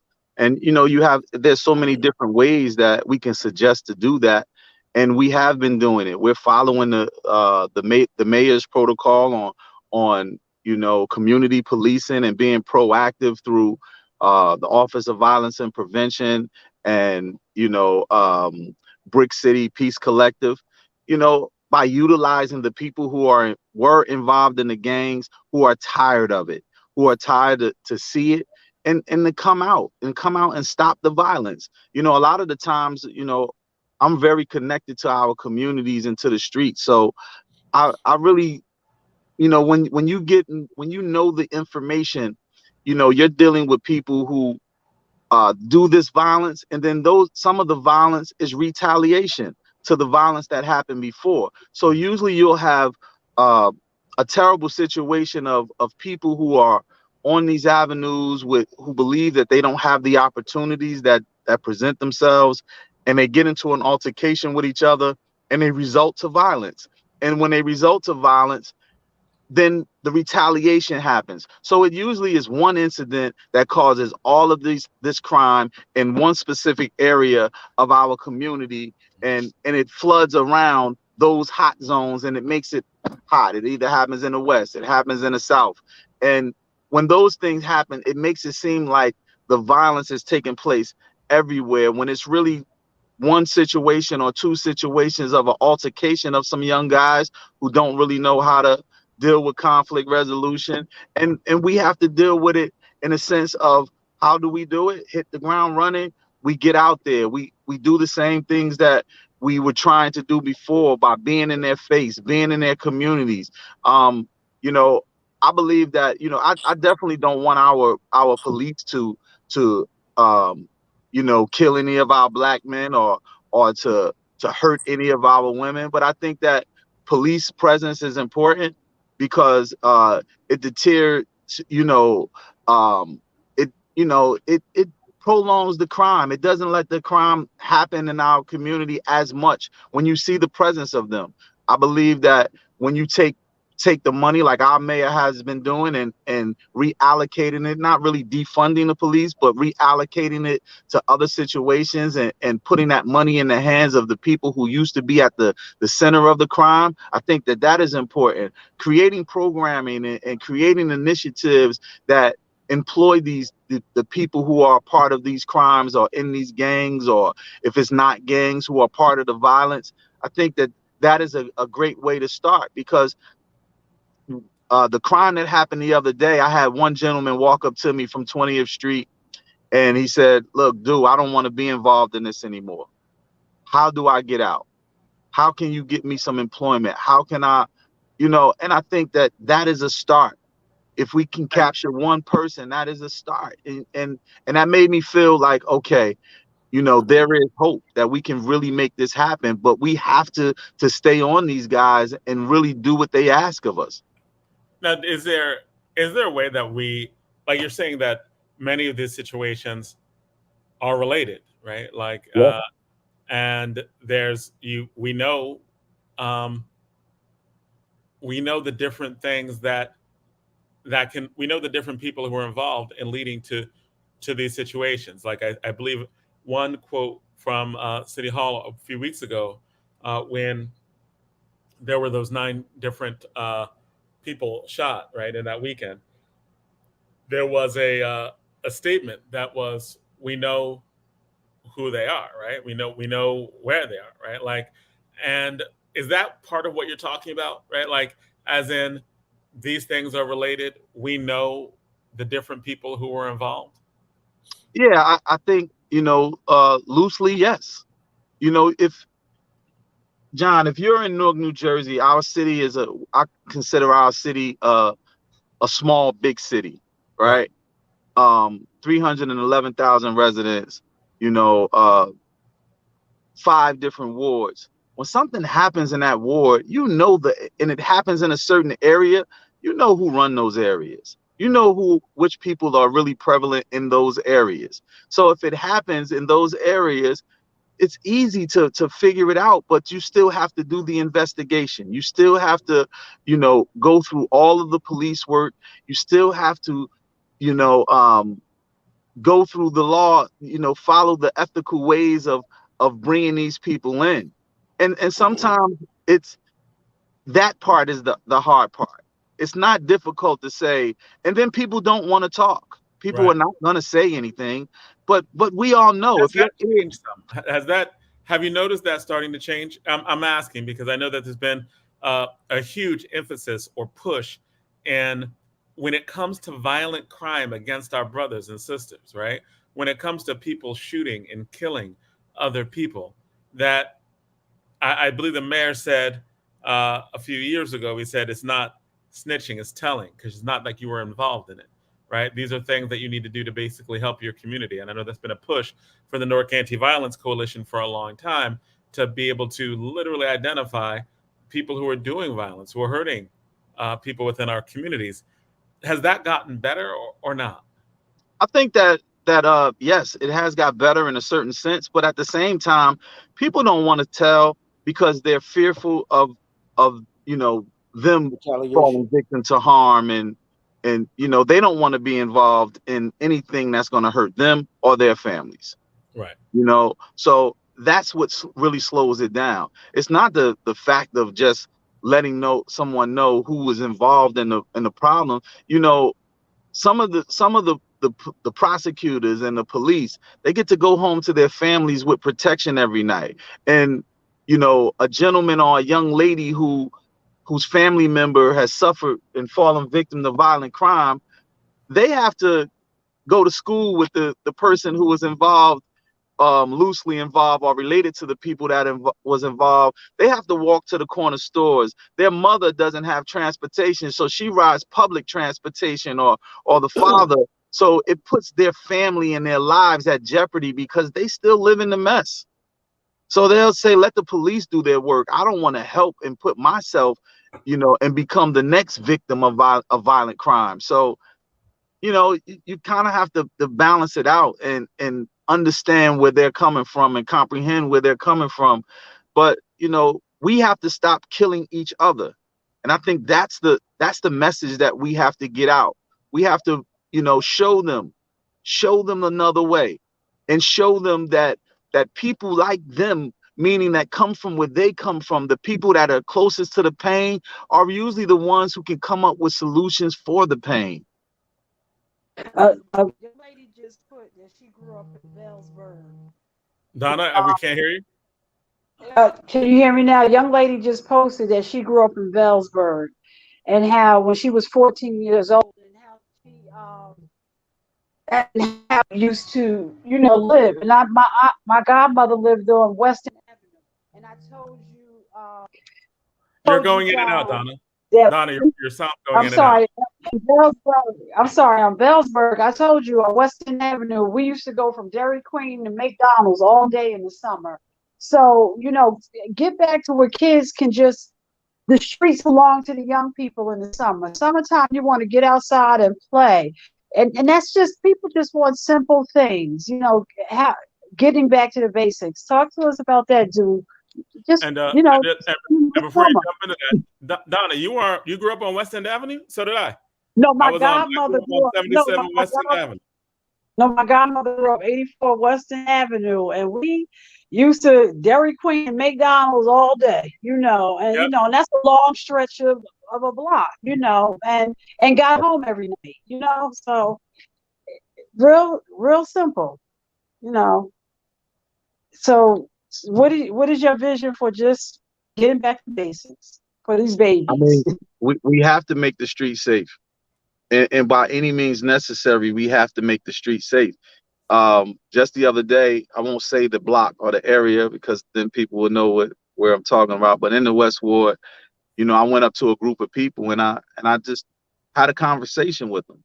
I asked them what they want to do. I asked them, you know, why are you hustling? You know, what's going on? And we just had a great conversation and just trying to figure it out. And you wouldn't believe that a lot of them don't even want to be out there. They Right. feel like they have no other way. And that's what it is. We have to show them another way. We have to teach them financial literacy and ways to gain wealth and ways to support their family, even if it's not through our public school system.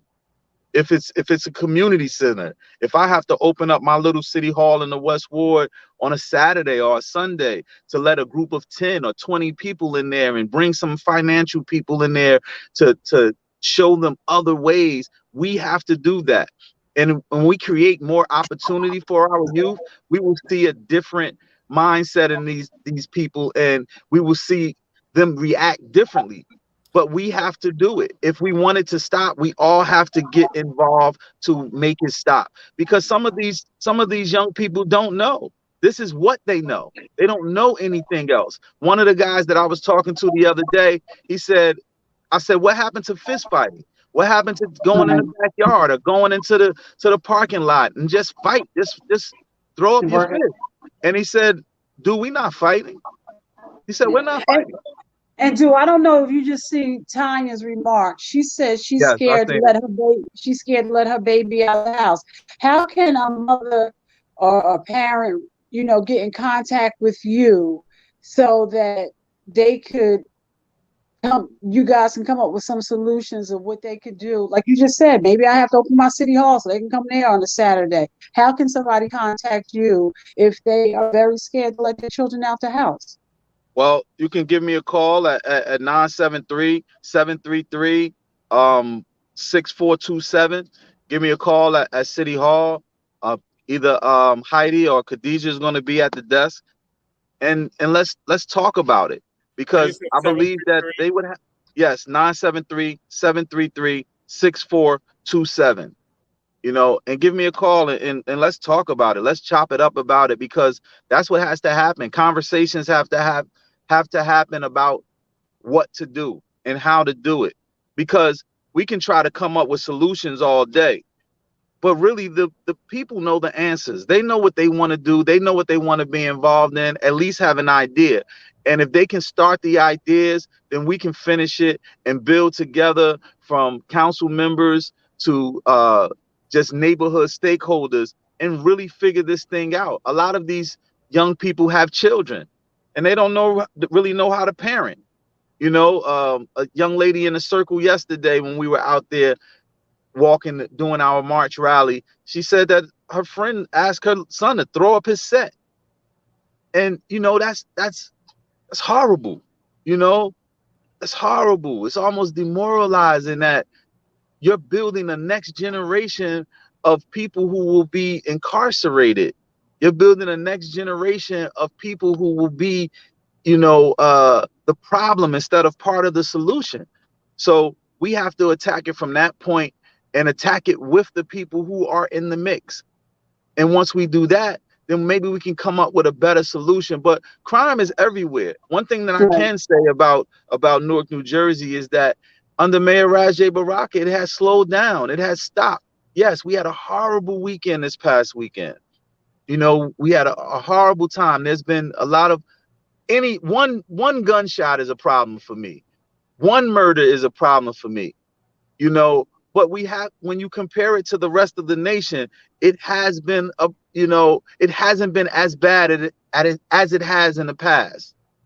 One thing, I came from work this morning and I seen a baby with a blue shirt on that said Newark Explorer. So that's the summer youth program. The summer youth program under Mayor Baraka has probably, the numbers are just off the charts. So we need to talk, more about that. Is it too late for young people to get involved with that? I'm sorry, Jonathan. With the Young Explorers program, I'm not that familiar with that program. I do know that there's a lot of initiatives that's going on. Maybe Councilwoman Roundtree can speak on the Young Explorers program, but I do know that we have the Summer Youth Employment Program where I'm taking advantage of that. I have 2 interns, a male and a female, and I walk them through the West Ward, and then we bring them into the office. So we teach them both worlds. I teach them what City Hall is actually doing, but I actually go through the neighborhoods with these guys. And like I said, I kept one of my campaign offices open and turned it into my little City Hall in the West Ward. So I make sure that they have to go into this office and they have to deal with the people on a one-on-one. That's the one South Orange Avenue, sir? 271 South Orange Avenue. I want to bring in Hakeem Green, our Prime Minister, Newark's Prime Minister of Hip Hop. It's Ambassador of Hip Hop. The person who we appreciate having you on the show. It's always an honor to have you on, and it's great having you on with our first mainstream elected hip hop councilman, right? Yes, so I know shout that out to Hawk, man. Love you, Hawk. Love you too, bro. Do you have any questions that you want to ask our councilman, especially in relation to violence? And because in hip hop there is, in many of the different genres of hip hop, we're talking about violence and the reaction to it, right?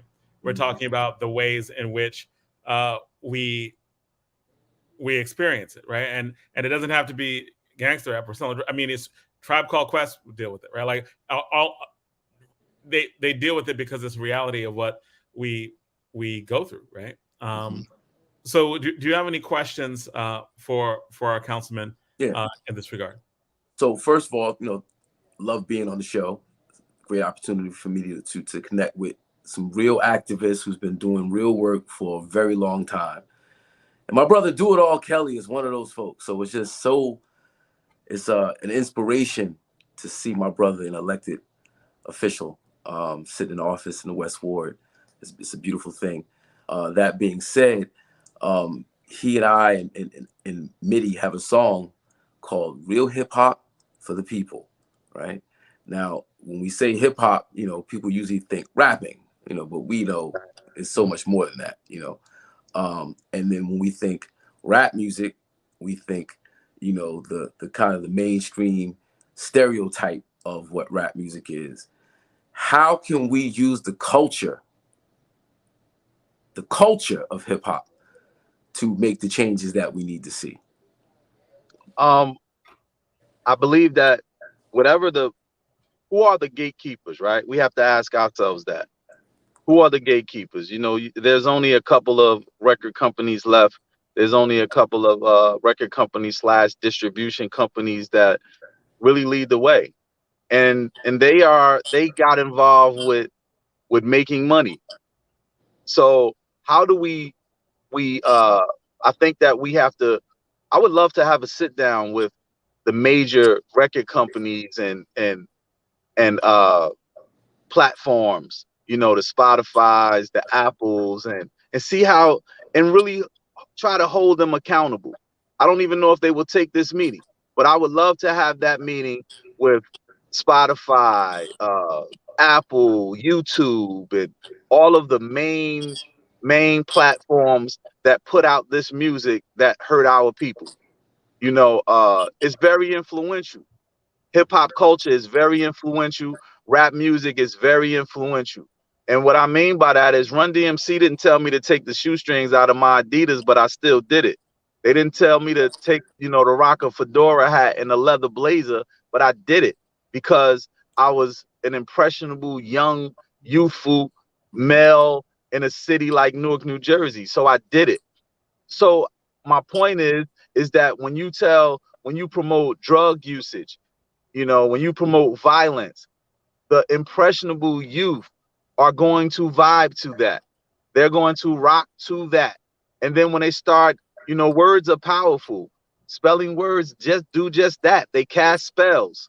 You know, so if you're casting a spell of violence, if you're casting a spell of negativity, that is what you're going to get out of the youth.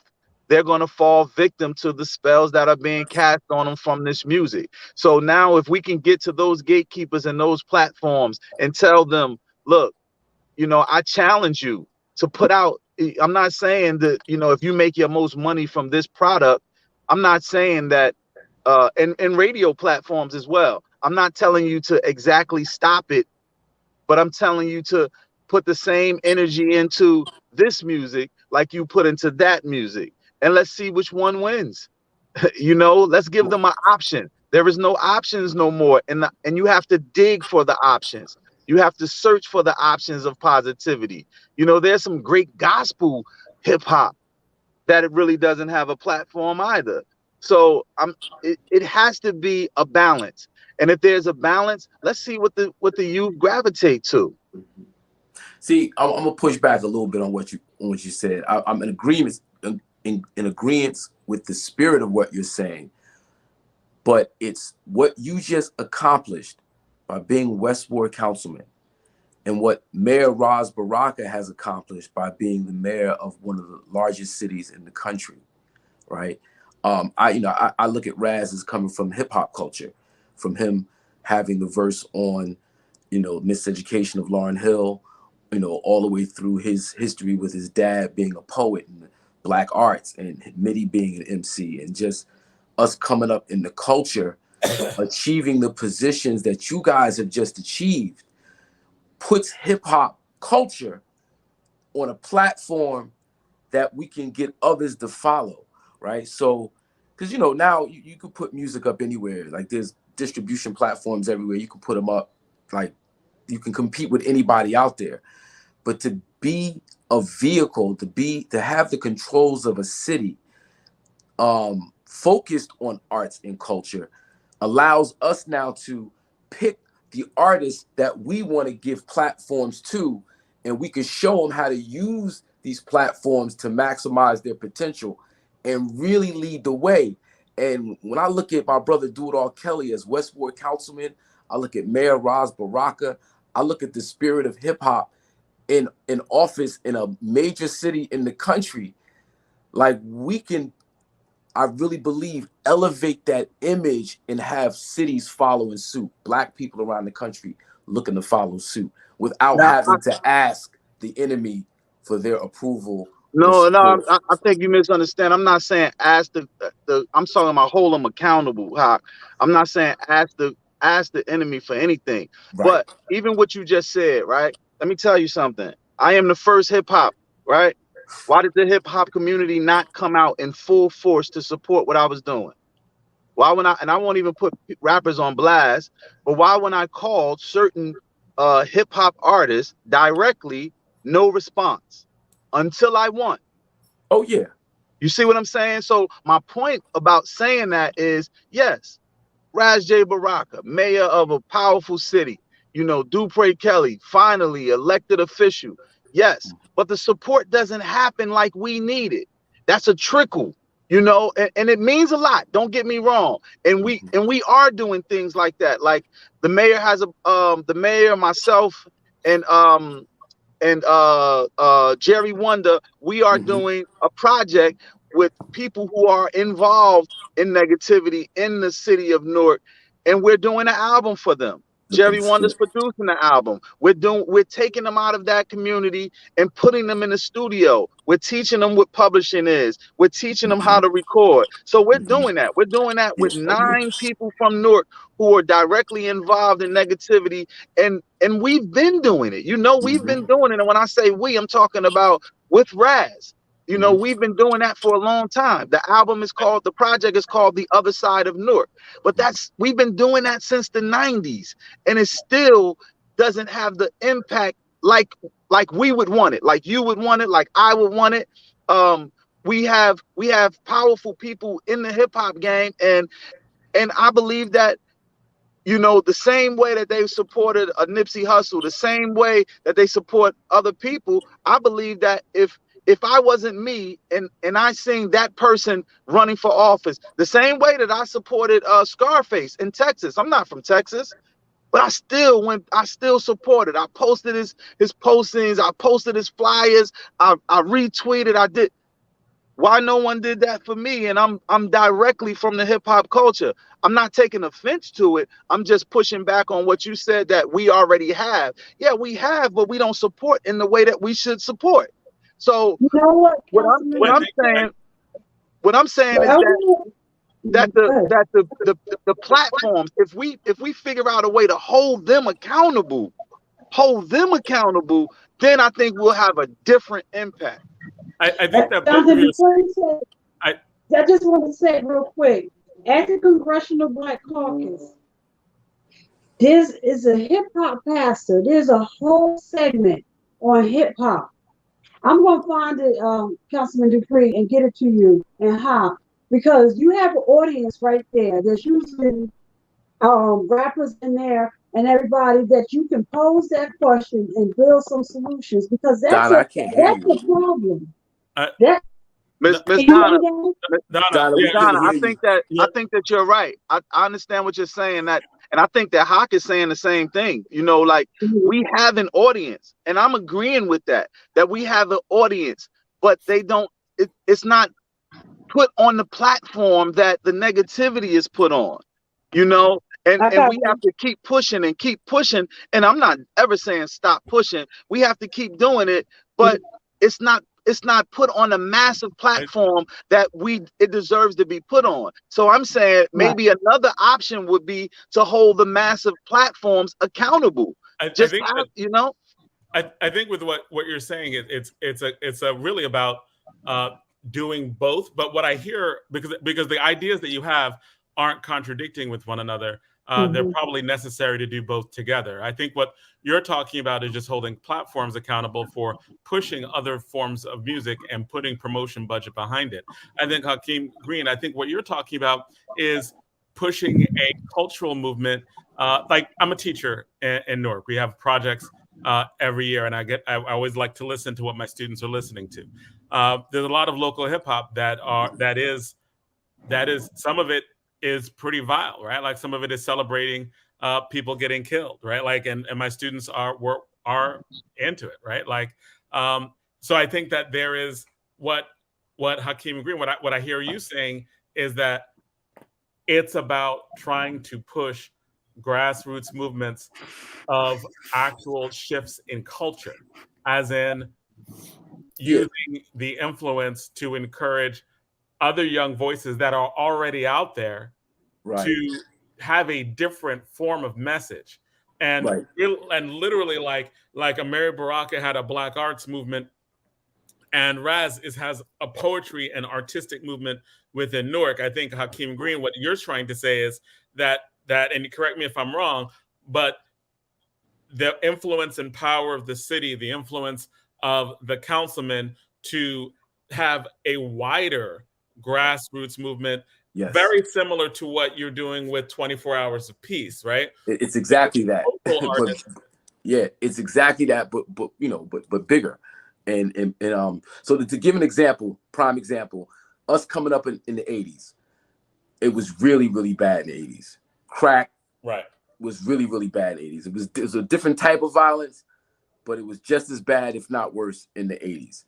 And there was a cultural revolution that occurred in 86, 87, 88, 89, where you had the Chuck D's, the KRS-Ones, the X-Clans. The first time I saw X-Clan, it blew my mind. I never thought that the red, black, and green with the earrings and the nose rings and just the way they were so black. I didn't think that was gonna stick. A year later, everybody was rocking red, black, and green. Everybody was dreadlocking their hair. Everybody had the my point right there. Yeah, but there was a thing where it was so just it was a regional thing. Started out as just our thing. Then you get the Tribe Called Quest, the De La Souls, the Jungle Brothers. It became so cultural that even if you wasn't on the knowledge like that, you still got sucked into the cultural, just the expression of it. Now we have people in power, in real power, who can help make the cultural influence stick on a whole nother level, where we can create and grow Def Jam's competition, Spotify's competition. Like, we can literally do it ourselves using technology, the tools of technology. These young folks are like light years beyond where our minds are with how to utilize technology and how to make it work. Us opening up the networks and the avenues that we have through our years of experience in the music industry just adds so much to what technology can do from a very direct, independent, not dependent on them. We can create a movement where they end up following us anyway. They end up going to us. We want to be a part of what you're doing. Okay, now it's time to make you pay. Got to make you pay for what you did to the Cold Crush. Right. Now, I know, Councilman Kelly, I don't want to keep you, like, you're already way past your time, and we love having you on here. Like, we're not kicking you off right now. I love being here, man. Thank you, man. I love everybody on here, man. Thank you, for real. Right. I just want to respect you. If you have to step off, you can step off. But if you want to stay on, because this is part of the conversation. Bashir Akiniele just came on with the North Coalition, and Hotep. And you know, and Bashir is one of the originators of All Politics Are Local. And we have. That's right. So we're honored to have him on, and it's like a conversation about hip hop and violence, and just in this conversation about using the culture. Bashir, do you want to jump in right now? Oh, Hotep family, Hotep. I'm honored to be on the All Politics, a local radio show, the number one political hip hop radio show in America. I just chimed in. I heard brother do it all, our councilman. Big shout out to our newly elected West Ward councilman in the city of Newark, Brick City. All right, he is my councilman. All right. Big shout out to him. Big shout out to OG. Big shout out to an OG hip hop artist. Still putting in work. Brother Hakeem, man, one of my good friends, I can't say friends, but brothers. Families. Hey, we go back. Family. Yeah, sandbox. I can't even say to the sandbox. I can't say friends. That's some weak stuff. Yeah. I gotta say family, and still representing real hip hop culture, still representing it. You know what I'm saying? And I big shout out to Ed, big shout out to John, big shout out to all the staff, All Politics, local radio show. With all that being said, Hotep, peace. Stop the violence, stop the shooting, stop the killing. Black power, all power to the people. Peace in the streets. Peace in the streets. No justice, no peace. Hotep. And those of you who are chiming in and hear me say Hotep, and like, what word is that? Hotep is, as scholars, many of our scholars have written that Hotep is one of the, if not the oldest written word for peace in human history. So Hotep, peace. All right, peace in the streets. No justice, no peace. We had a major rally that took place yesterday on July 21st, Thursday, July 21st, 2022. We rallied, we organized big time in the city of Newark, where unfortunately there were many shooting and murder sites that took place, locations, I'm sorry, shooting and murder locations that happened in the city of Newark. All right, in the West Ward section. We started in the West Ward section, but there were shooting and murder sites all going on around the city. But we felt like we had to get back out there. The community was calling us back into the streets big time, you know. And our brother Sharif, I'm in Hotep, unfortunately couldn't be on the show tonight, but he made the call. You know, he made the call, and he said, "Brother Bashir, we got to get back in the streets, you know, and organize against senseless community violence." And so he made the call, and I fell in. As a good soldier that I am, I fell in under his direction, you know, and you know, we started on South 10th and South Orange Avenue. We wanted to rally up. We wanted to rally there first, and then walk through the neighborhood, walk through the community, passing out leaflets, knocking on doors, connecting our people to the various organizations that came out, like Newark Community Street Team, Newark's Street Academy, the Mayor Baraka's Office of Violence Prevention, New Direction, so many organizations, the Newark Anti-Violence Coalition. And big shout out to Newark Anti-Violence Coalition. Is actually the 13th anniversary of the founding of the Newark Anti-Violence Coalition. It was founded on July 20th, 2009. By then, community activist Ras J. Baraka, who is now the mayor of the city of Newark. But back then, he had founded the Newark Anti-Violence Coalition on July 20th, 2009.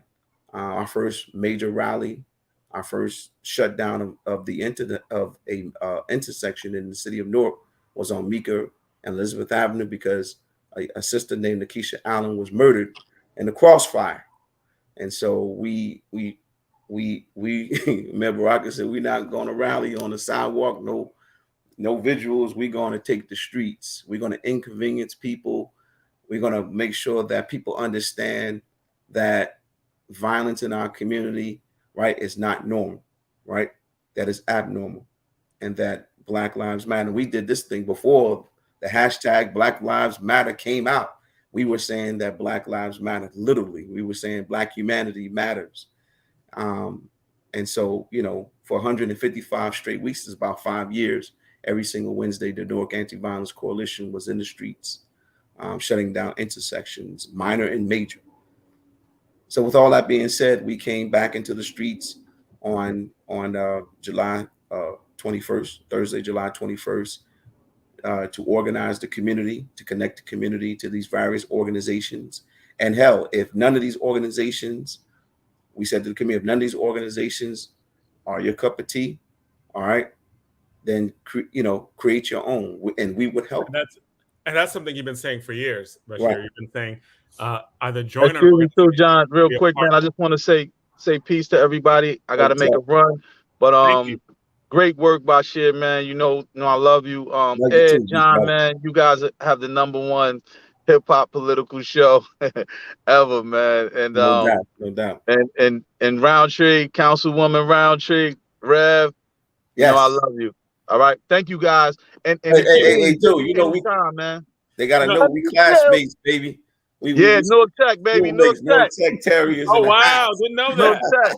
Tech, Newark Tech Terriers, man. No doubt. Big shout out to Hey Newark man, Tech. I just want to say in closing, man, I'm excited, man, to govern where I grew, man. Hawk, love you, bro. You already know, in a brother. minute. Love you, brother. And I'm just excited, man, hitting the ground running, man. We out here working, and we gotta, the Westward is gonna be a heavy lift, and we can't do it alone, So I'm definitely gonna need everybody to help me lift this ward up, man. And this violence is just, I talked to the mayor the other day about it. It's crazy, but we're gonna get it under control. I spoke to the police and the police captain and chiefs in the area. So we're working on some things of combating it. And salute to everybody, man. We out here working. So and thanks for the conversation. I really like the conversation and the exchange between you and Hakeem Green in terms of just we always had that's regular for me and Hawk right there. Right. I mean, that was great. That's definitely, man. Love you guys. I gotta get to going, but we love thank you, man. Hey, somebody said that the councilman was a part-time job, and I still can't figure out where the part-time. Not at all. Right. It's 8 o'clock at night, and I'm still out here working, man.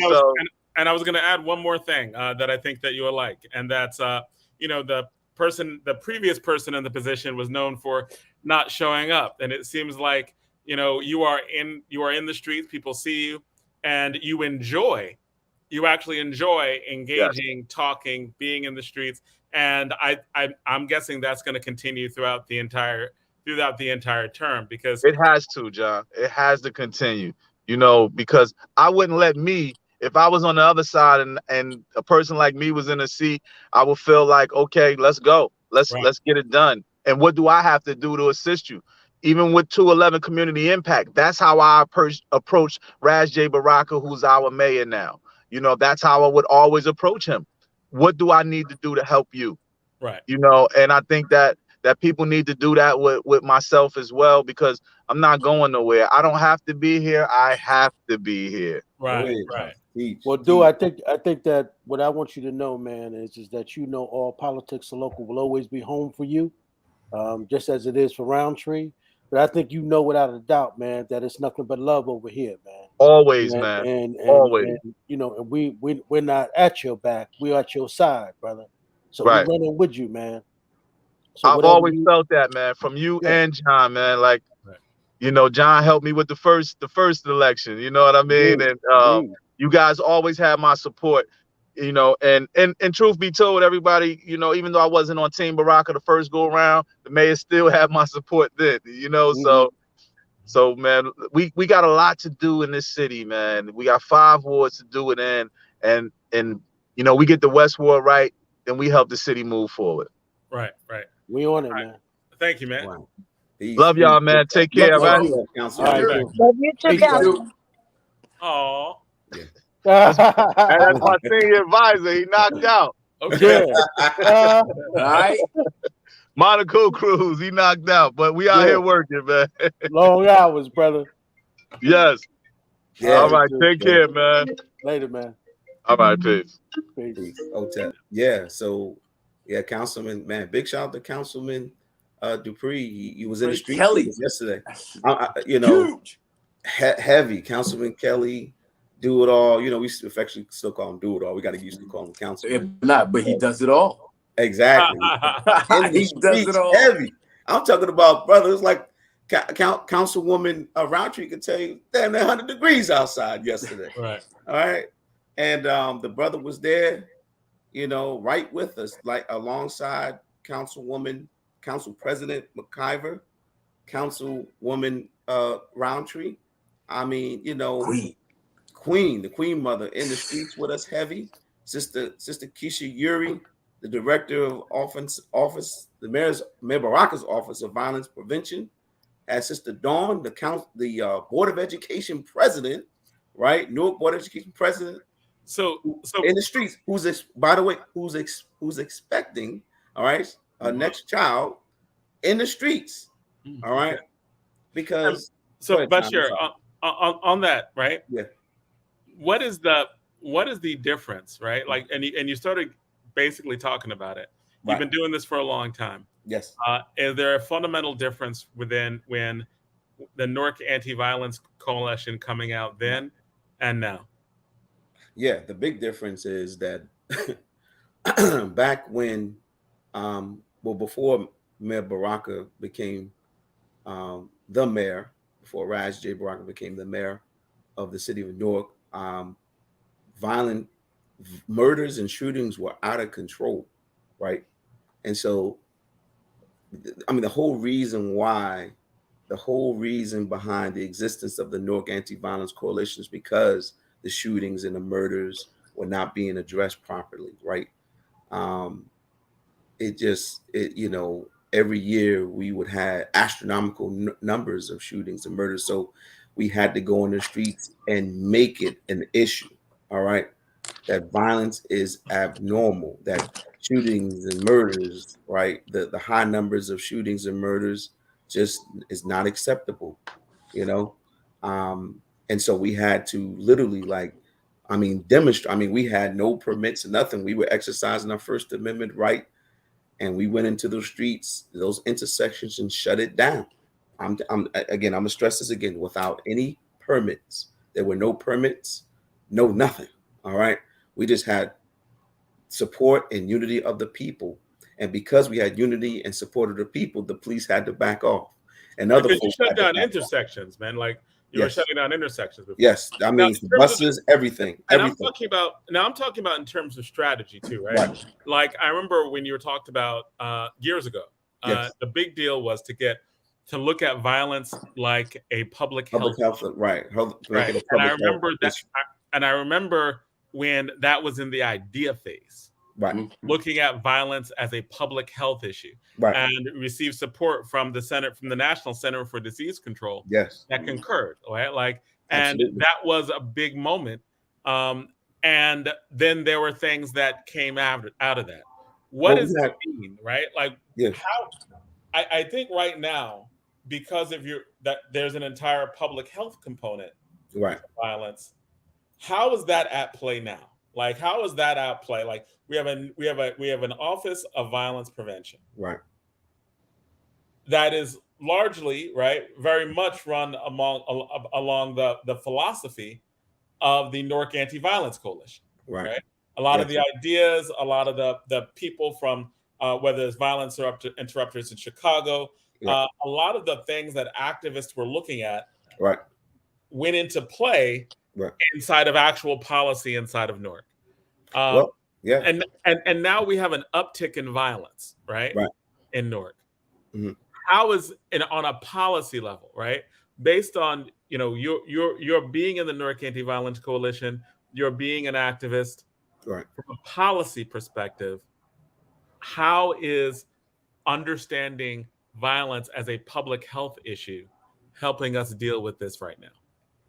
Okay, great. Well, let me just say this: the Newark Anti-Violence Coalition. Before I get to the policy, I'm just say this, right? We have 5 demands, right? One of the demands was number one demand was to rid our city of Gary McCarthy, right? That was the number one demand. At one time, Gary McCarthy was the police director. And so our demand was to get rid of Gary McCarthy, right? And get somebody more progressive, right? Number 2 was to reinstate the office of police chief. Got that done, right? When the people elected Mayor Baraka into office, right? And by the way, we continue to march on with the Newark Anti-Violence Coalition all the way through his election. But he heard our calls, the community heard our calls, and all of that was addressed. One of our demands was the Amistad, right? We wanted the school system to adhere to we wanted the Newark Public Schools to adhere to the Amistad law, which was put in place in 2002, right? And that was addressed. And by the way, the Amistad law was established by Craig Stanley and former Assemblyman Craig Stanley, former Assemblyman Bill Payne, William Payne. They established that law in 2002, but no public schools were adhering to it, none of them.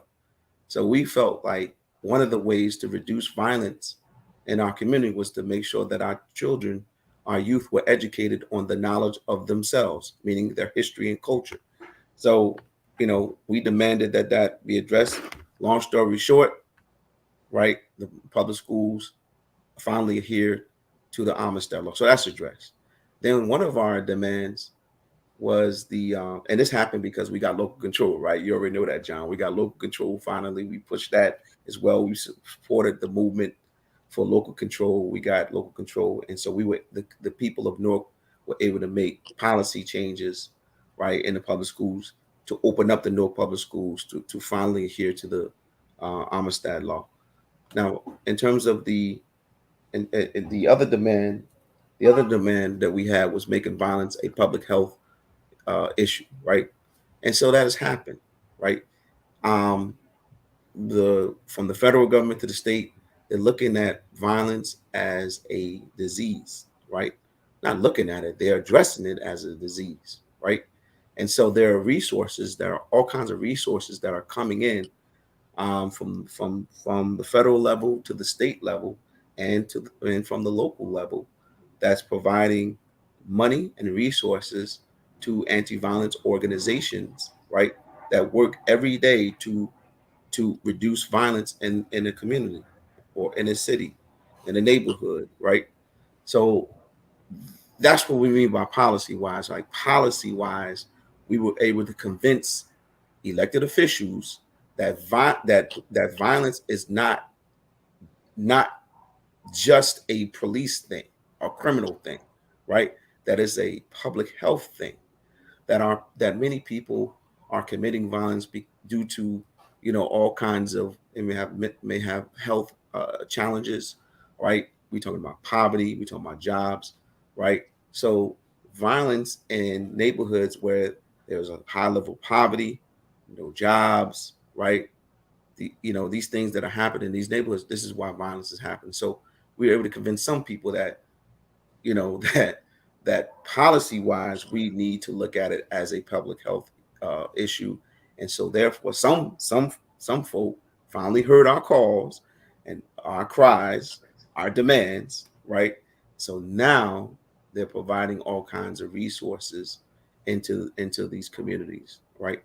um, you know uh, and also providing a way that we can create jobs. All right, we can create jobs to address the issues of poverty, all kinds of resources for drug treatment, right?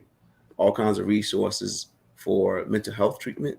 I mean, these things are happening, right? And these organizations that exist uh, under the mayor's office of violence prevention, right? They got the money, they got the resource, they got the support to do these things in the city of Newark. I took a tour for the first time.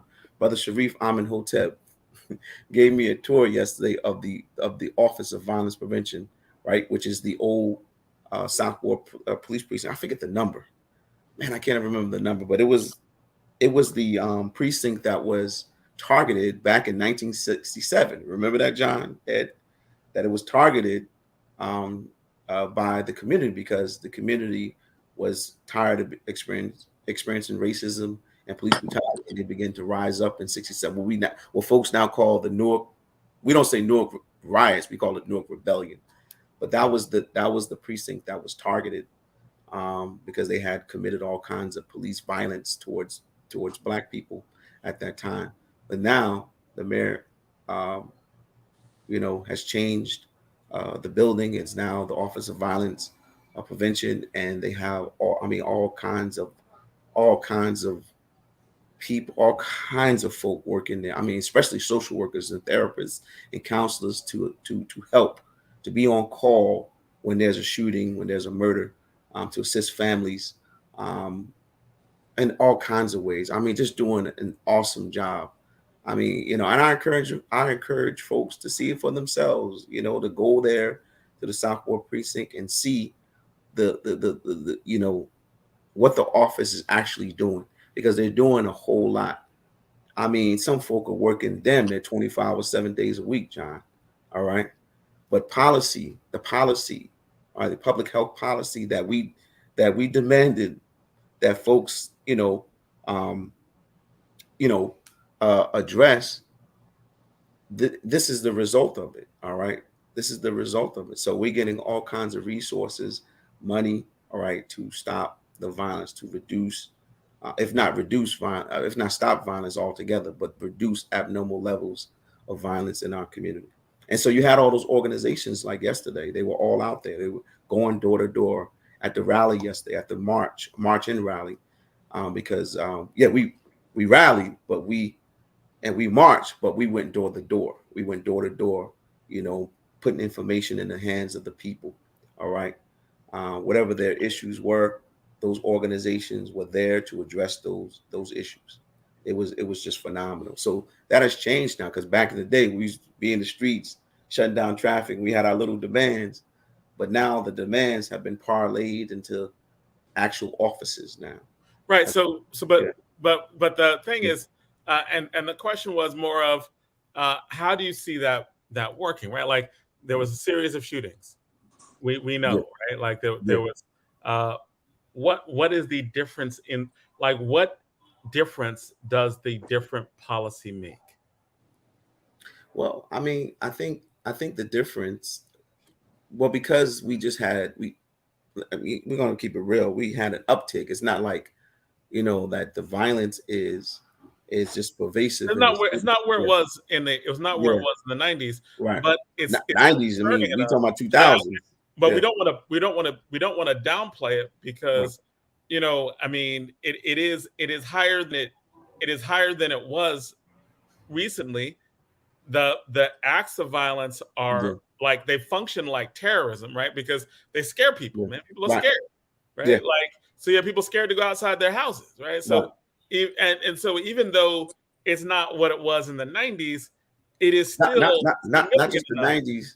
We talking about 2000s. We talking about right. It's still like 90s, 2000 on up until just recently, actually. But go ahead, John. Right. But it is still the effect of it, right? Yeah. Like where the 9 people were shot in that one weekend, right? Like where the stray bullet hit the bodega owner, right? Like these things, like nobody wants to walk outside or have their kid. Like we have one of our guests, and shout out to Tanya Murray Pettis, right? Like who is scared to have her son go outside, right? So I mean, and this is a thing that we've talked about in our communities for years, right? Like the thing that's interesting, and maybe I can add to some of this. Maybe you can think, and maybe you can tell me what if this makes sense, right? Yeah. But is there? It seems if there is a public health approach, which there is, that means that there are multiple things that are going on now that weren't going on before. Right. As in, the only people doing the investigation before would be the police. Right. It seems that there are different tracks of different investigations for different purposes. Right. One track is law enforcement to catch the person who did it and incarcerate them, right? And using intelligence, et cetera, right? Right. The other is to prevent retaliation, which is the public health part. So you have the public health part, right? The anti-violence prevention program, the violence interrupters, who are, and correct me if I'm wrong, Newark Community Street Team. The Newark Community. That's what we call them in Newark. Yeah. The violence interrupters, we call them. In Chicago. Right. That's Chicago. But I mean, they're like the violence interrupters of Chicago. But we just call the Newark Community Street Team. Right. Yeah. But the Newark Community Street Team is doing their own level of investigation, but that's not that investigation. That level of community inquiry isn't for criminal justice reasons. It's for violence prevention reasons. It's like, we need to find the people who are involved so that we prevent retaliation. We're not doing this to give information to the police. Yeah. Is that something, like, is that what the street team is doing? Is that the difference in the approach? And one is the police trying to receive justice for the victim. Yeah. And the street team is trying to investigate to prevent future victims. Absolutely. I mean, John, you hit it right on the head. You hit it right on the head, brother. And that's exactly what the public health policy aspect of it all is doing, to prevent, some retaliation, which will further, contribute to the vicious cycle of violence. But again, the policy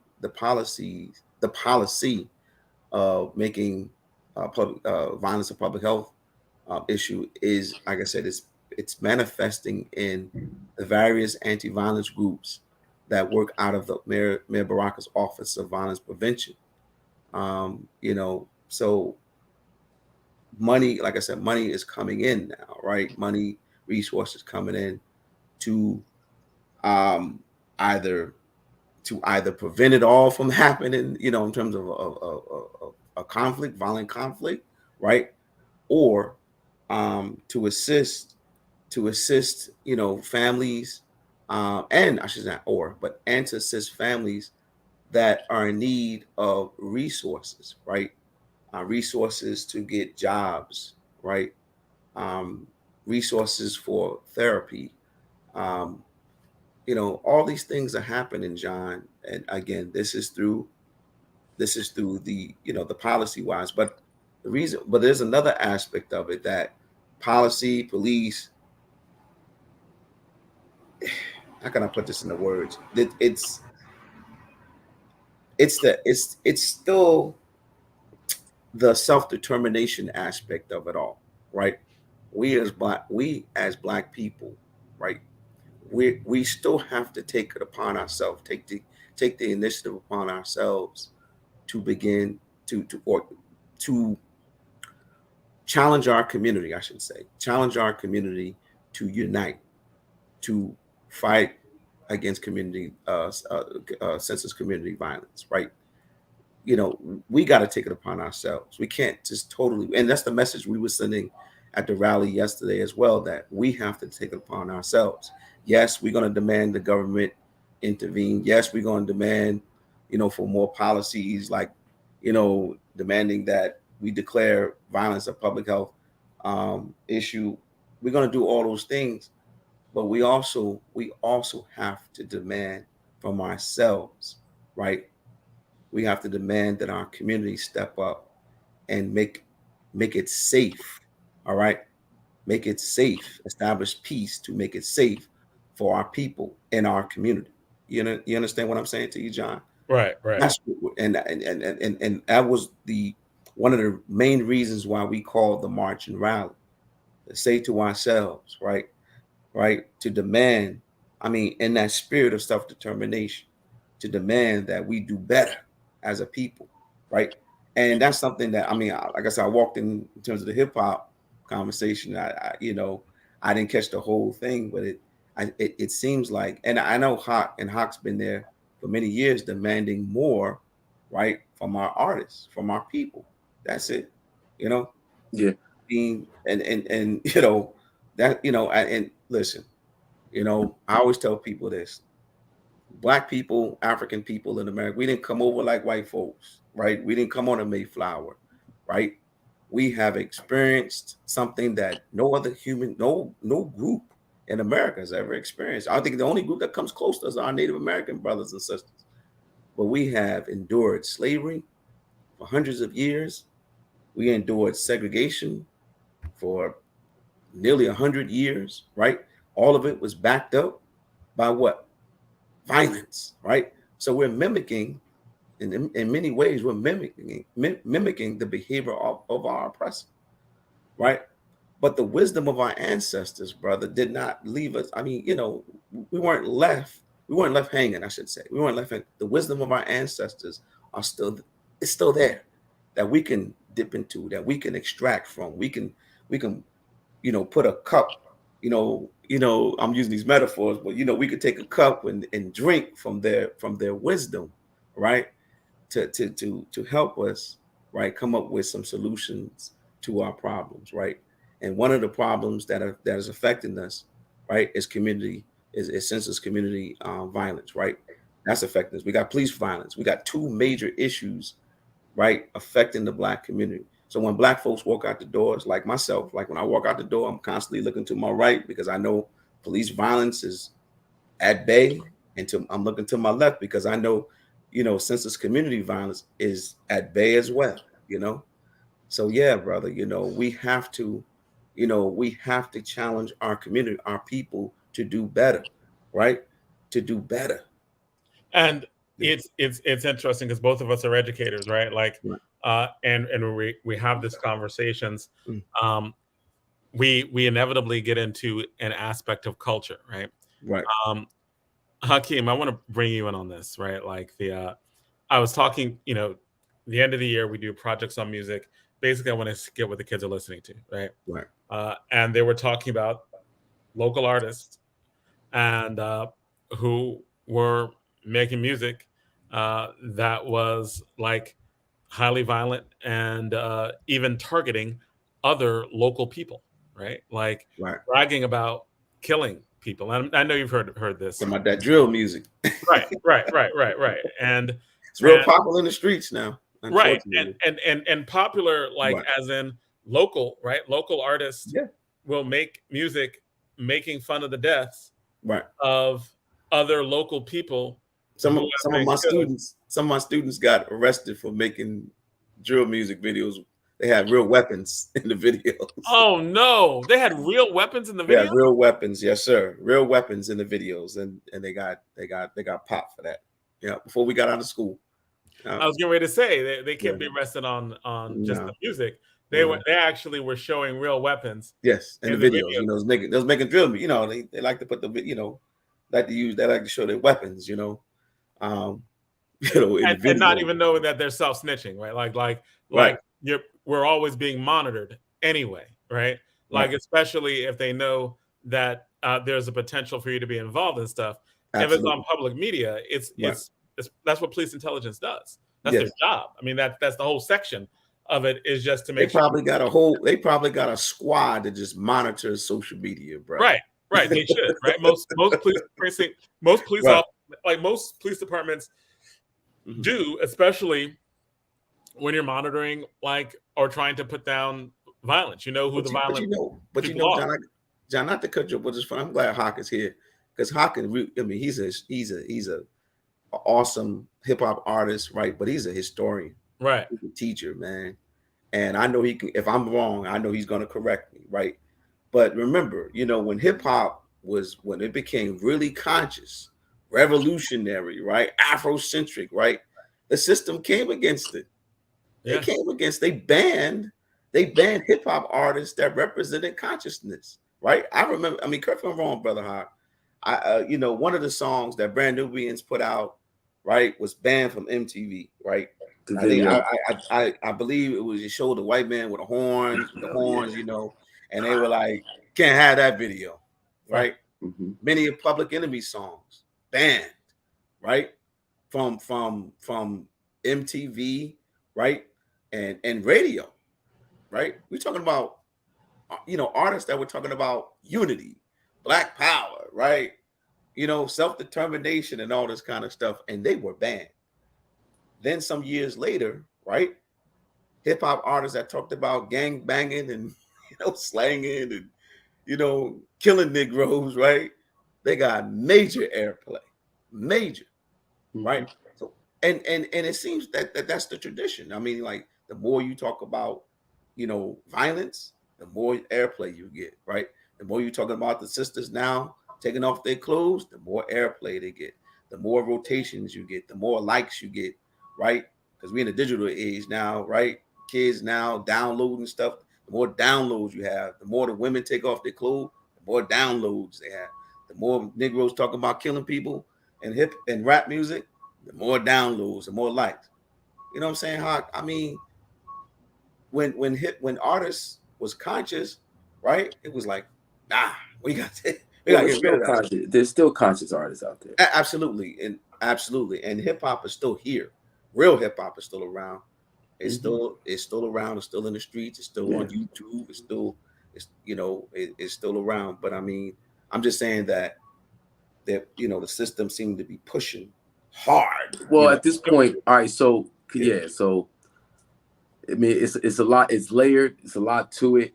But in simple terms, I like to establish that in coming out of slavery during, I guess, Reconstruction, late 1800s, early 1900s, there was an actual genre of music called coon music that was Billboard charted, Columbia Records.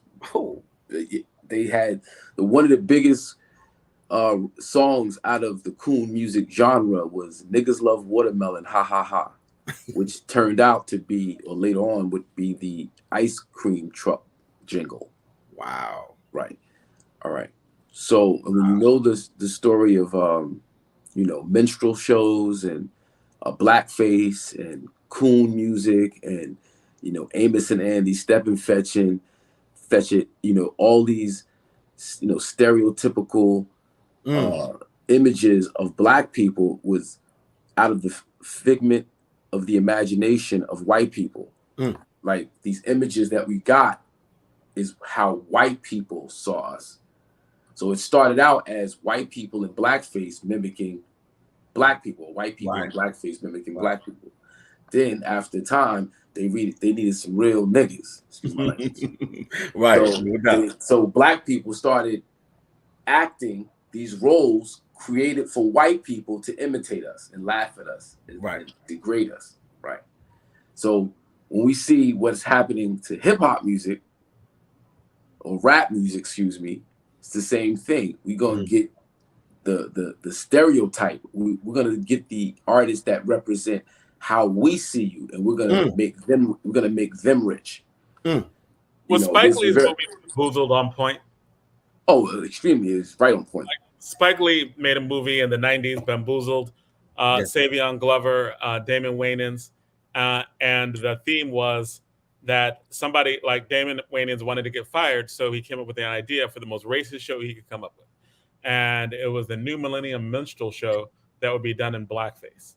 So he came up with an idea of doing a show in blackface so he could get fired. But the show was a hit. Yeah. And they were using the word nigga. White people use the word nigga. Everybody's using the word nigga, right? Spike Lee, I think, was doing that to make fun of, to parody, to seriously satirize, back in the 90s, the beginning of gangster rap, the beginning of ways in which hip hop and popular culture were being used to promote buffoonish images of Black people that Black people would adopt and white people would adopt. Right. White people would feel comfortable adopting. Right. And that's why it's our responsibility to create platforms that show the true image of us.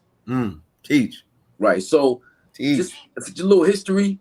24 Hours of Peace was literally created by watching the Newark Anti-Violence Coalition. Wow. It was like... Can you tell us what 24 Hours of Peace is?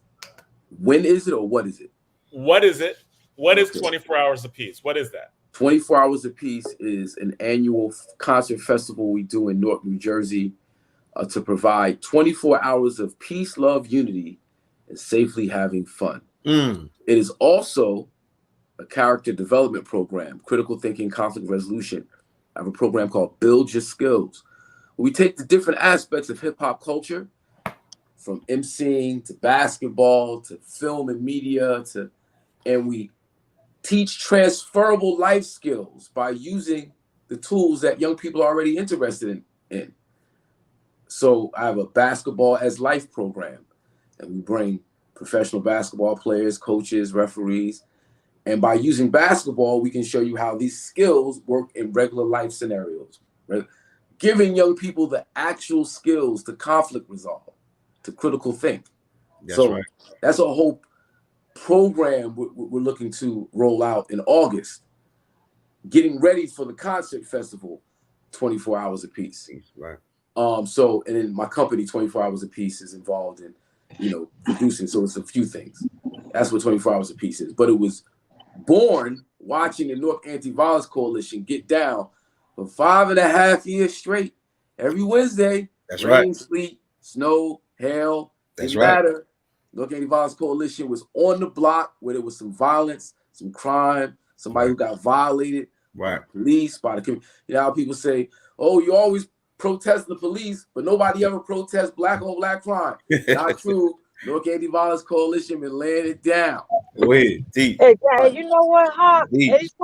Anytime when you travel all over the world, Hawk, and you get an opportunity to say that because I do all get the time. so frustrated when people like y'all don't protest black on black crime, just like you said, and I'll be like, no, but that's not true. It is happening. I just gave you the script. I say that everywhere I go. I let people. Okay. What is 24 Hours of Peace? 24 Hours of Peace was born watching Newark Anti-Violence Coalition, and I go, you know how they say it? Yeah. Well, Newark Anti-Violence Coalition. That's my script because absolutely. That's I've what been witness to that. I've been right? witness to that. Yes. But there was times when it got tense on the block because people trying to get home. It's getting dark early. Got my kids in the car. I'm stuck in traffic. I ain't really trying to get stuck in a protest, even though you need to get out your car and come protest with us. Right. I do understand how that can get frustrating. Right. So sitting back watching, it was like, man, we need to figure out a way to build something where people want to get engaged. You want to come out. You want to come support. You want to get some information. You want to be directed. You want to join this organization. So I went to Mitty, said, yo, man, we got to bring hip hop on the block. Oh, yeah. And Mitty goes, we got to do it for 24 hours. I'm thinking 4 hours, 6 hours, 8 hours. Go ahead. Go ahead, statement. Go ahead. We got to create the environment where people know, old people, young people, everybody know you can come out in the middle of the night and feel safe. And we've been doing this since 2010. Big shout out to 24 Hours of Peace. 2000, been doing it 2010. Only one year we missed, and that was COVID year. Everywhere else, we nailed it down. And it's always peace, love, unity, and safely having fun. That's what I mean by creating the platform for folks that represent what we into. And we celebrate them. And then the babies is going to go, oh, that's what we doing? Right. Oh, that's corny. We don't want to do that no more. We want to do this. Why? Because I could be the councilman. I could be councilwoman at large. I could be an attorney. I could be a school teacher.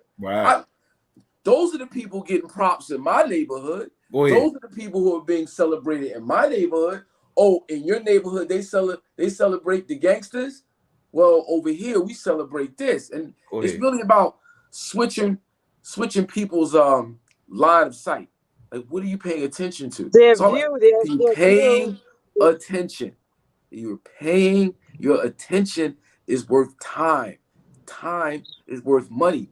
And we can show young folks in real time how you can invest time and make money. We don't need them. It's already set up. Technology already got it set up. Dude, man, the kids is already doing it. Man, they got jokers making $250,000, $500,000 playing Call of Duty. Exactly. Go ahead. That's right. You got these young folks is through coding, creating video games and other, man. We have scores of relationships in the tech world that's begging to come to our people to show them how to get it. Like, our culture determines everything. Hey, everybody know there's no secret. Yep. Black culture is the predominant culture in the world. Period. Point blank. So if you create everything, you better dress it in black. Blackface. See how they do? Yep. But you gotta come to the source, and the source is gonna rape you like they've been raping us. Go ahead. I'm saying go ahead. It's just a matter of like break it down. Because it's sitting with Todd Moskowitz at Def Jam in 1997 when he told me, Hakeem, I like your music, your stuff is hot, but y'all not locking down the block. Like, huh? You got just go, white boy plays electric guitar. Who's your A&R? White boy plays electric guitar. Todd Moskowitz, Leora Cohen's best friend, vice president of Def Jam at the time, told me he liked my music, but I wasn't locking down the block. I wasn't street enough. Facts. I wasn't, and then we didn't understand it. It didn't make sense. Public Enemy's Def Jam. LL Cool Days did Def Jam, right? I mean, we died. And then we see Bloodline, Rockefeller, Murder Inc. You see the drug dealer music. Go ahead.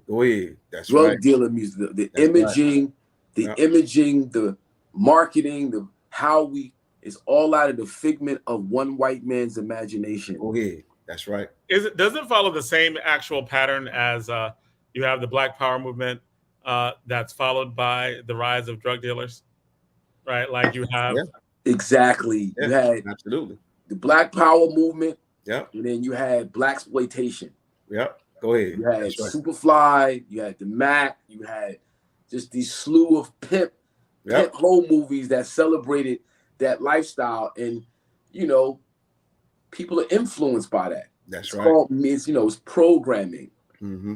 you know, and the masses of our people don't always have the skills to see through the program or critically think through the images that they're being presented. And we have to, you know, lend them the skills to be able to do that.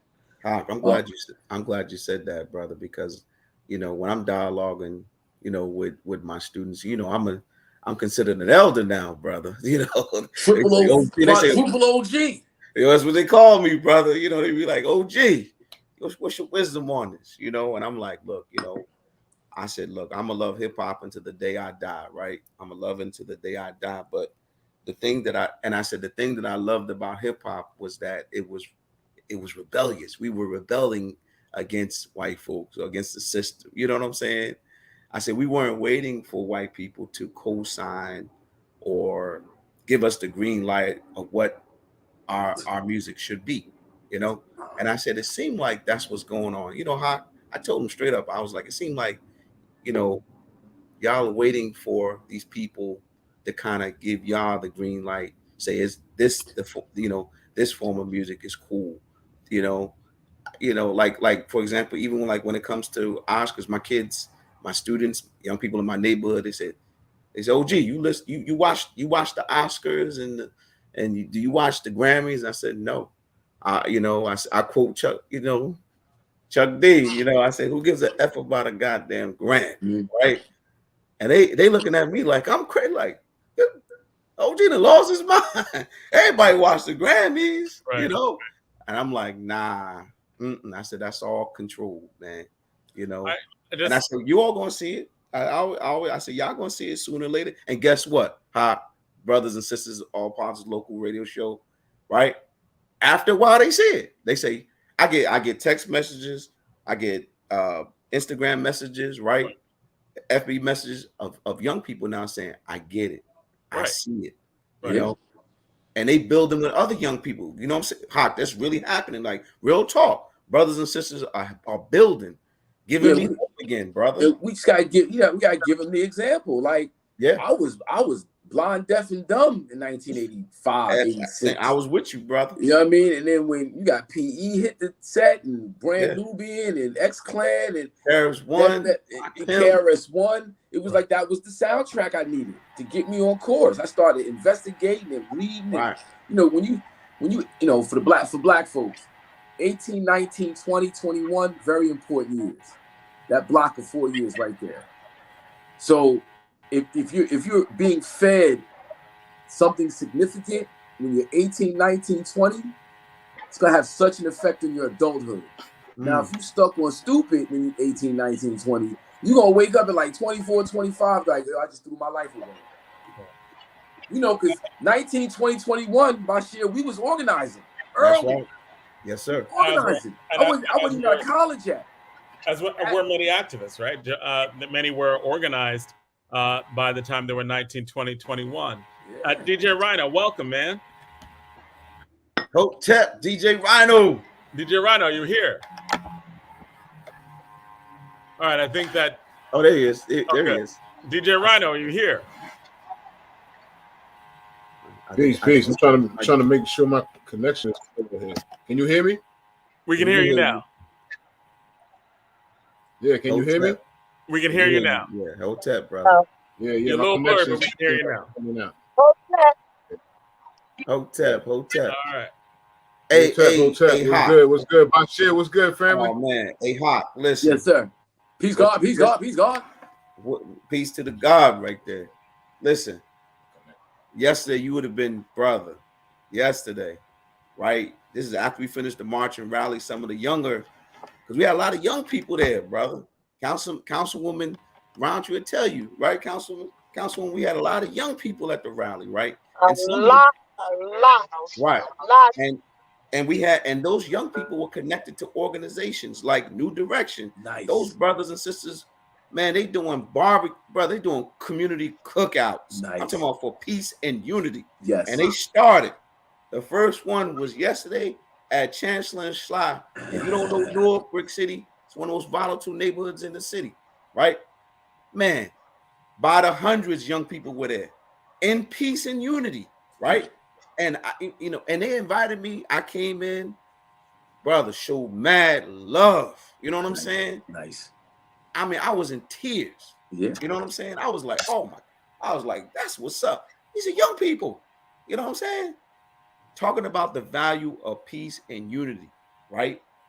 And yes, they were using they use hip hop. They were drawing, playing hip hop. You know what I'm saying? Had kids out there dance, even kids was blessing the mic, you know what I'm saying? But they continuously stress the need for peace and unity in our community. But young people, not me. Yeah. Not me. All right. They were like, brother, they was like, oh, gee, you want the mic? I said, no. That's right. It's your turn. Your turn. Now, I your turn. I want to bring DJ Rhino in. DJ Rhino, you there? Yeah, you can hear me? Yeah, we can hear you. What's up? Peace. Good. Peace, God. All right. One love. No doubt, DJ Rhino. Good to see and hear from you, black man. You too, family, always. Yes, man. What's good, family? Peace, God. All right. With the Plainfield t-shirt on, with that Parliament t-shirt on, representing Plainfield. Yeah. Happy born to Uncle Jam, George Clinton. Today's his born day, so we gotta no doubt salute the brother. You know what I mean? One of the most sampled musicians in the game. You know what I mean? Absolutely. Who George Clinton? Because of Omega South 5, because of the Q Dog song, that song? Because that was, or is it various songs?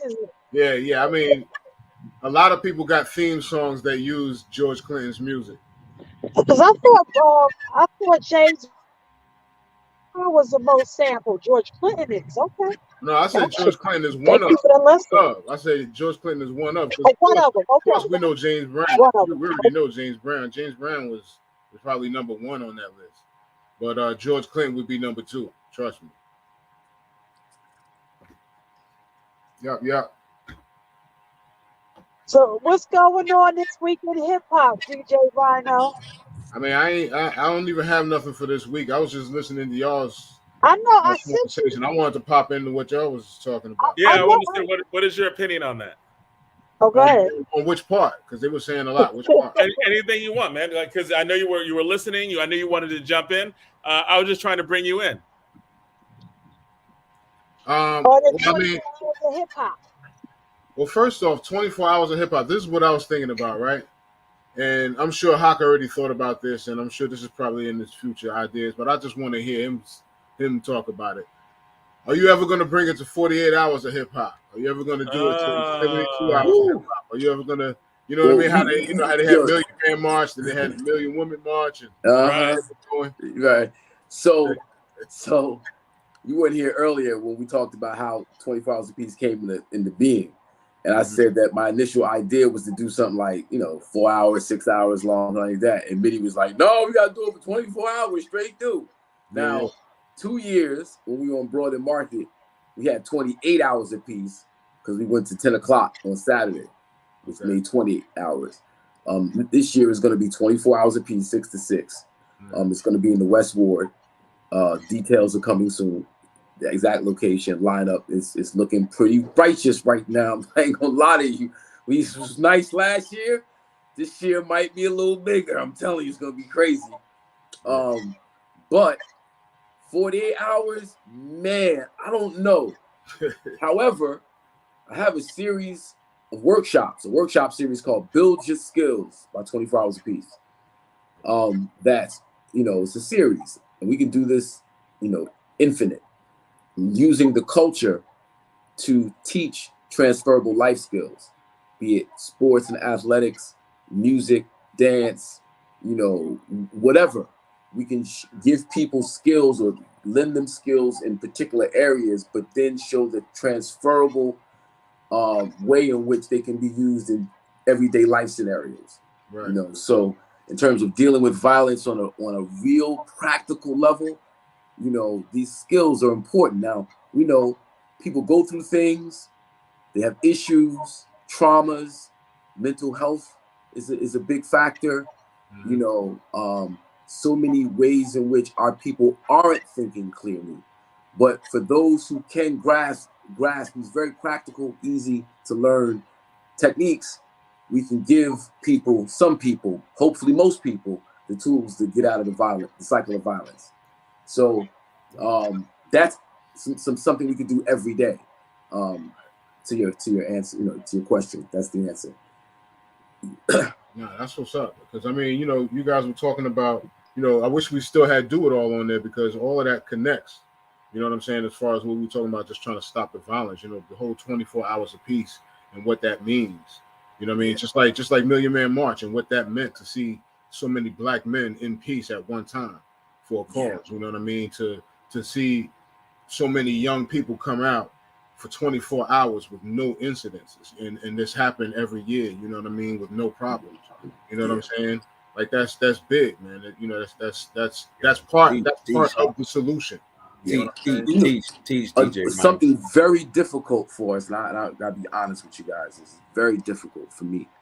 Yeah, is, you know, identifying artists that carry the message of peace, love, unity, safety, having fun, but at the same time have the power of attraction, can actually bring people out. It's especially the people we're looking to reach, finding artists that resonates with them, right. But then trying to change the message, because, you know, Jadakiss locks some of my favorite MCs, point blank, period.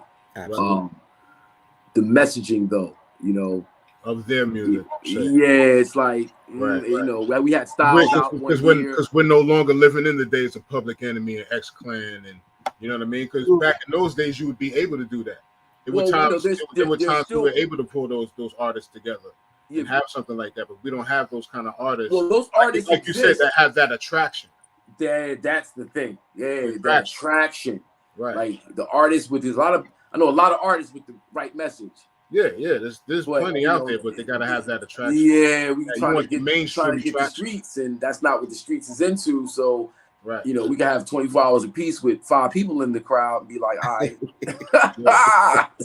You know, we don't want to do that, but at the same time, you know, I don't want people coming out to bust my gun and and bras and panties, and we're not trying to do that either. That's right. It's weird funny, balance in that. I'm a big Issa Rae fan, and Issa Rae has a new show on HBO called Rap Shit. And I love anything Issa Rae does, but one of the reasons why I like it is she takes a subject that shouldn't be serious, but then she's a good writer, right? She has some really good writers that layer it, and they start talking about the same thing you're talking about right now, right? Like there's stuff that they want to do, there's stuff that has traction, there's stuff that, you know, and they're just doing it from a woman's perspective. For dudes rap about violence, and that's popular and that has traction, right? And women rap about getting, like, selling sex for money, right? And because that has traction, right? Like in terms of what that sells. They're both talking about commodification of what their talent is, right? I can make money off of skill in one way. I can make money off of a different skill that women may have in that other way, right? Like, so I think that even in some of these conversations that you're having, they're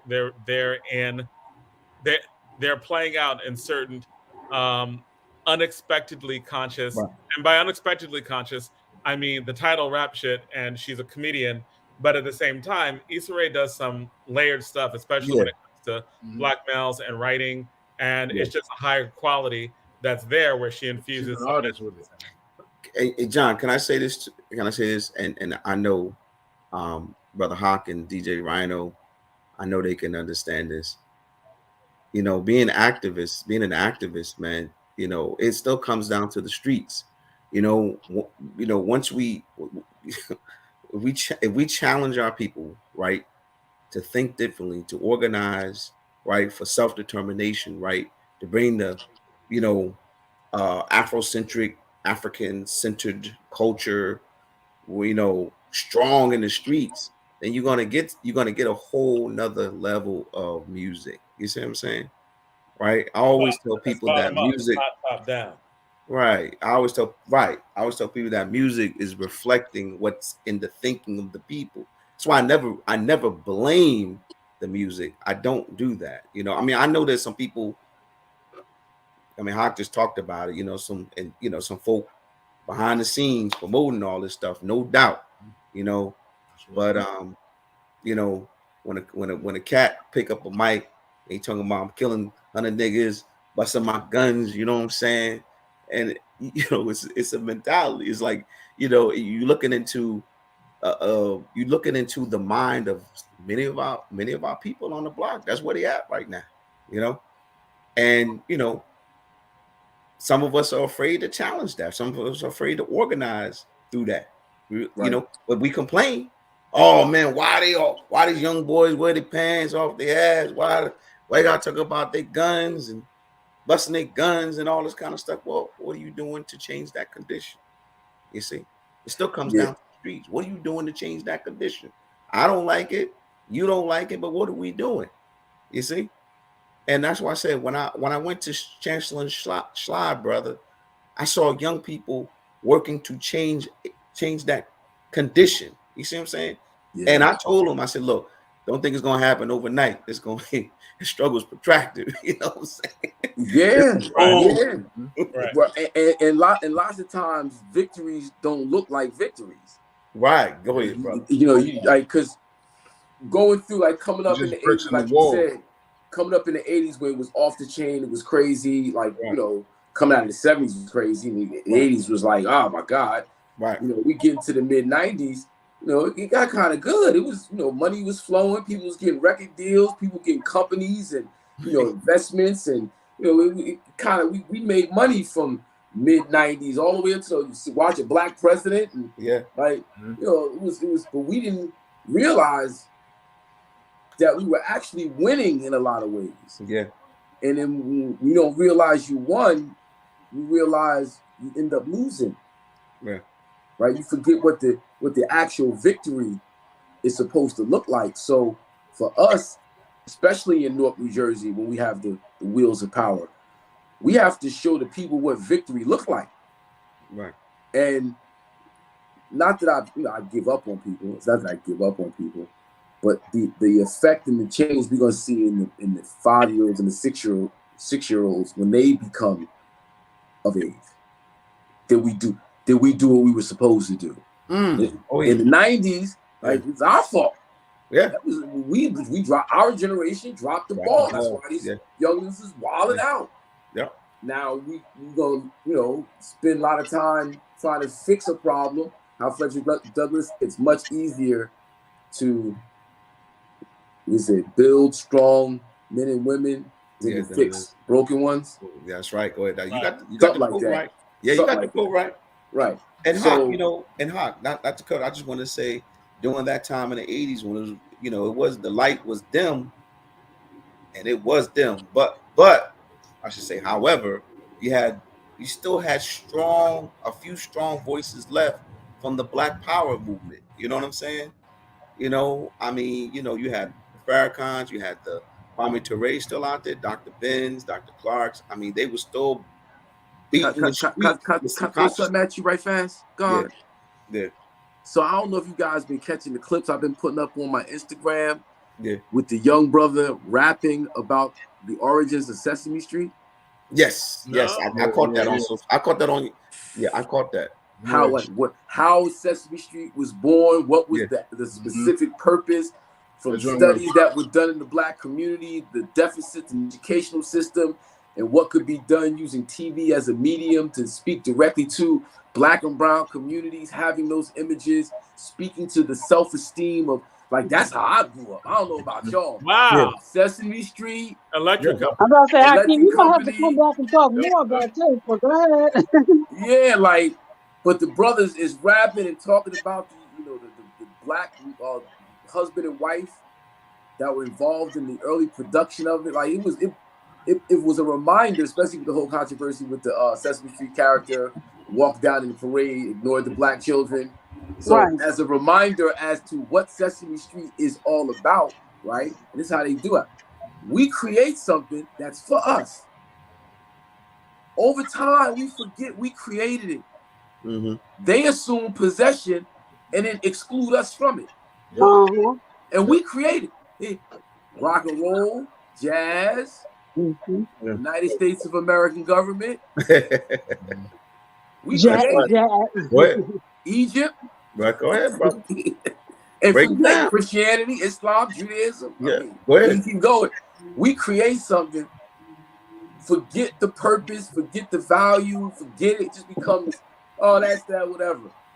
And they assume it and they tell us, oh, you can't, this is not for you. That is so on point. Yep. That's a whole hour discussion. You know, that's a whole hour discussion. Jazz is art that was founded by Black people, and Cecil, who used to own Cecil's in Orange, New Jersey, West Orange, New Jersey, he talked about how they didn't even let us come in the school and teach about the origins of Jack. He would get so upset about that. So that's a whole hour discussion, as you just said. So I hope we don't limit it there. We need to come back and talk about that, especially in light of what just happened at Sesame Street, at Sesame Place, I mean. Yep. And Rhino, you were going to say something. Nah, I was just agreeing with what Hawk was talking about. Yeah, I just, John, I just wanted to say that's, that going back to, I said that dim of light coming from the various activists from, the Black Power movement, Black Liberation movement, was also the spark, right? They were the spark to that challenged hip hop artists to put something that talked about, put content that talked about something greater than just talking about how many girls you had. You know what I'm saying? Your sneakers, right? Your Lee pants or Calvin Klein's, they put out something that made you think. Like when you heard Parrish One put something, you was like, whoa, you know what I'm saying? Or Rakim, or Public Enemy, it made you think. But I'm just saying behind that, there was a movement, right? And it grew large. I mean, it exploded in the late 80s, early 90s, conscious movement, but I'm just saying in those 80s, there was people still teaching like Dr. Clark. I mean, still teaching hard. You know what I'm saying? So about library, African Echoes. Yeah, African Echoes. Yeah. First world. This is the thing. This is the thing I was thinking about, right? Because Hawk, earlier you were talking about attraction, right? Yeah. And I also remember something else that I remember in our culture, in hip hop culture, was that we weren't afraid to break something. So even if something didn't have the attraction already, we made it fresh. We made it dope. You know what I'm saying? Because it was for us, like that. Because it was for us. Right. And so really all it really takes, because a lot of people, they're attracted to the sound first. They're attracted to the beat, the rhythm first. Before they even hear the lyrics, they hear the beat. Go ahead, teach. That's right. So, and that's how Public Enemy got us, because we were just into hardcore beats and all of that, Right. But back then we were talking about the universal beat downs, people getting beat down. We weren't talking about guns back then. Right. Well, back then, dudes had shanks and all of that. We were talking about beat downs back in 86, 87. You know what I'm saying? Right. But then, you had KRS and you had Public Enemy come out, and they had that hard sound. It sounded aggressive. It sounded like something you would want to go and do some violence to, but they flipped it because the lyrics that was in it said something else. You know what I'm saying? I always tell the story on the show. That's how I got introduced to Assata Shakur and Farrakhan and Malcolm X and the Panthers, was listening to the lyrics. Right. Like, all right, who are these people? What are they talking about? Why is he bringing them up so much in his lyrics? Let me go find out. You know what I'm saying?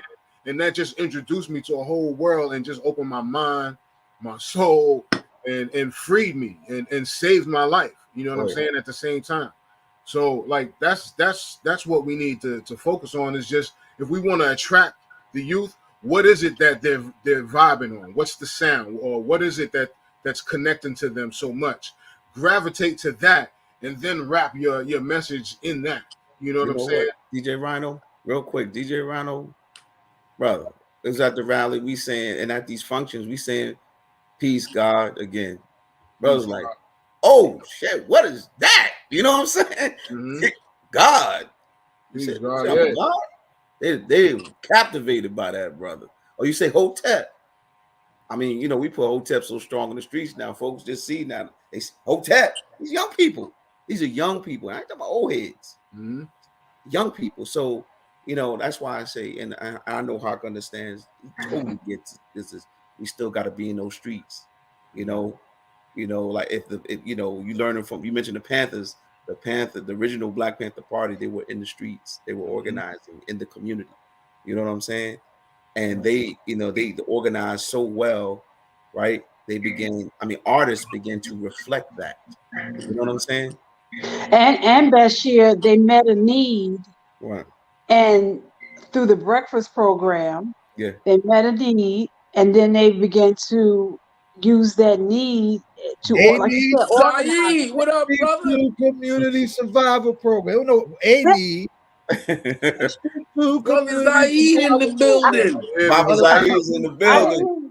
That brother knows. That's one of my teachers right there. The quintessential OG right there. Right, for real. That's real. When he speak, I'll be quiet. I know a DJ Rhino. I had sent you the thing that they had talked to Jay-Z, and he was talking about religion. Did you get to hear that? Nah, I didn't hear that piece. Okay, we'll talk about it later then. Okay. And I know that we are like, it is 9 o'clock, but before we leave, I just want Zaid, man, what's going on? Executive privileges. Go ahead. No, there's fair enough. Bashir Muhammad Patak and Yale came back to give you the streets. That's what's going on. Somebody just mentioned Jay-Z. Tomorrow I have to be in New York. Jay-Z is affiliated with a coalition called the United Justice Coalition. And the organization that I work for is going to be one of the organizations that are participating co-sponsors. So I have to be in that mix tomorrow. I can't remember the name of the space in Midtown Manhattan. But this is a social justice conference that a lot of players in the hip hop community are involved with. But Jay-Z's, you know, the philanthropic side of Jay-Z's work is front and center on this. Right. All right, cool. So I know we're getting ready to head out. It is 9 o'clock. Want to definitely thank the guests that have been here. Thank the disciples, Reverend Louis Scott Roundtree. Want to thank Pastor Ali. Want to thank Minister Haq Muhammad. Want to thank also Councilman Dupré Kelly for coming on. Want to thank Hakeem Green for coming in. Thank Bashir Akinyele for coming back.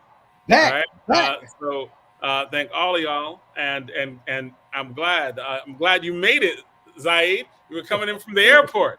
I saw the text. Yeah, came in. You know, came in some drama too. I ain't gonna really get into that, but I want to shout out my little sister Ilyasa Shabazz. She has a birthday today too. That's Malcolm's third daughter. She's very strong. All right. Happy birthday, sis. Happy birthday. Happy birthday. Happy birthday. Happy birthday. Happy born day. Happy birthday. Thank you. And until next week, I'll give anybody the last word. Who wants the last word? 48 hours apiece. 48 hours apiece. Got Boss Ron? Yes. Oh. Something out of nothing, the culture grew from breaks. Boys with fat laces helping DJs carry crates. 12 inches with the name covered up. 45s wrapped with tape. Needle dropping on the get down part. 1 to 1, never late. Moonwalk look like skates. Time is infinite like the 8. Build to destroy the devil's world. God body at the gate. In God we trust, in dollars we lust. Catching crumbs off the plate. Now we bop to a beat of walls of concrete in northern state. It was 88. We was victims of a scheme. It was all just a dream, but now my homie is a fiend.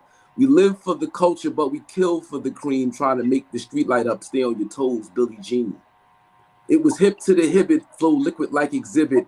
Here to create the culture with every breath as I live it. They try to prohibit, but I'm the master of the pivot. No gimmicks on point like a digit. I'm like Malcolm, ready to rock it. Get your hand out my pocket. Everybody the gatekeeper, but y'all forgot to lock it. Swear by culture, freedom, I got more vice than Tubbs and Crockett. Now my boy Elroy out there space like Spacely Sprockets. Truth be told, we was crushed from the cold. Brothers getting high off the dust from Sugar Hill. Now the truth gets sold with strippers on the pole. Delight just for rappers for the thrill. Getting a rush from off one pill when Flash was on the wheels. Singing white lines with my brothers unfolding bills. Slinging white dimes when Uncle Joe wrote that bill around the same time messing around with Hillary and Bill. Right there. We waiting for the video. Kill it out. That's called stolen art. Yes. All right. Kill it. Is that off of Aubrey? That's off of Aubrey. Yeah. That features Carl Thomas. Okay. Wow. That's the until one. next week. Okay. Peace.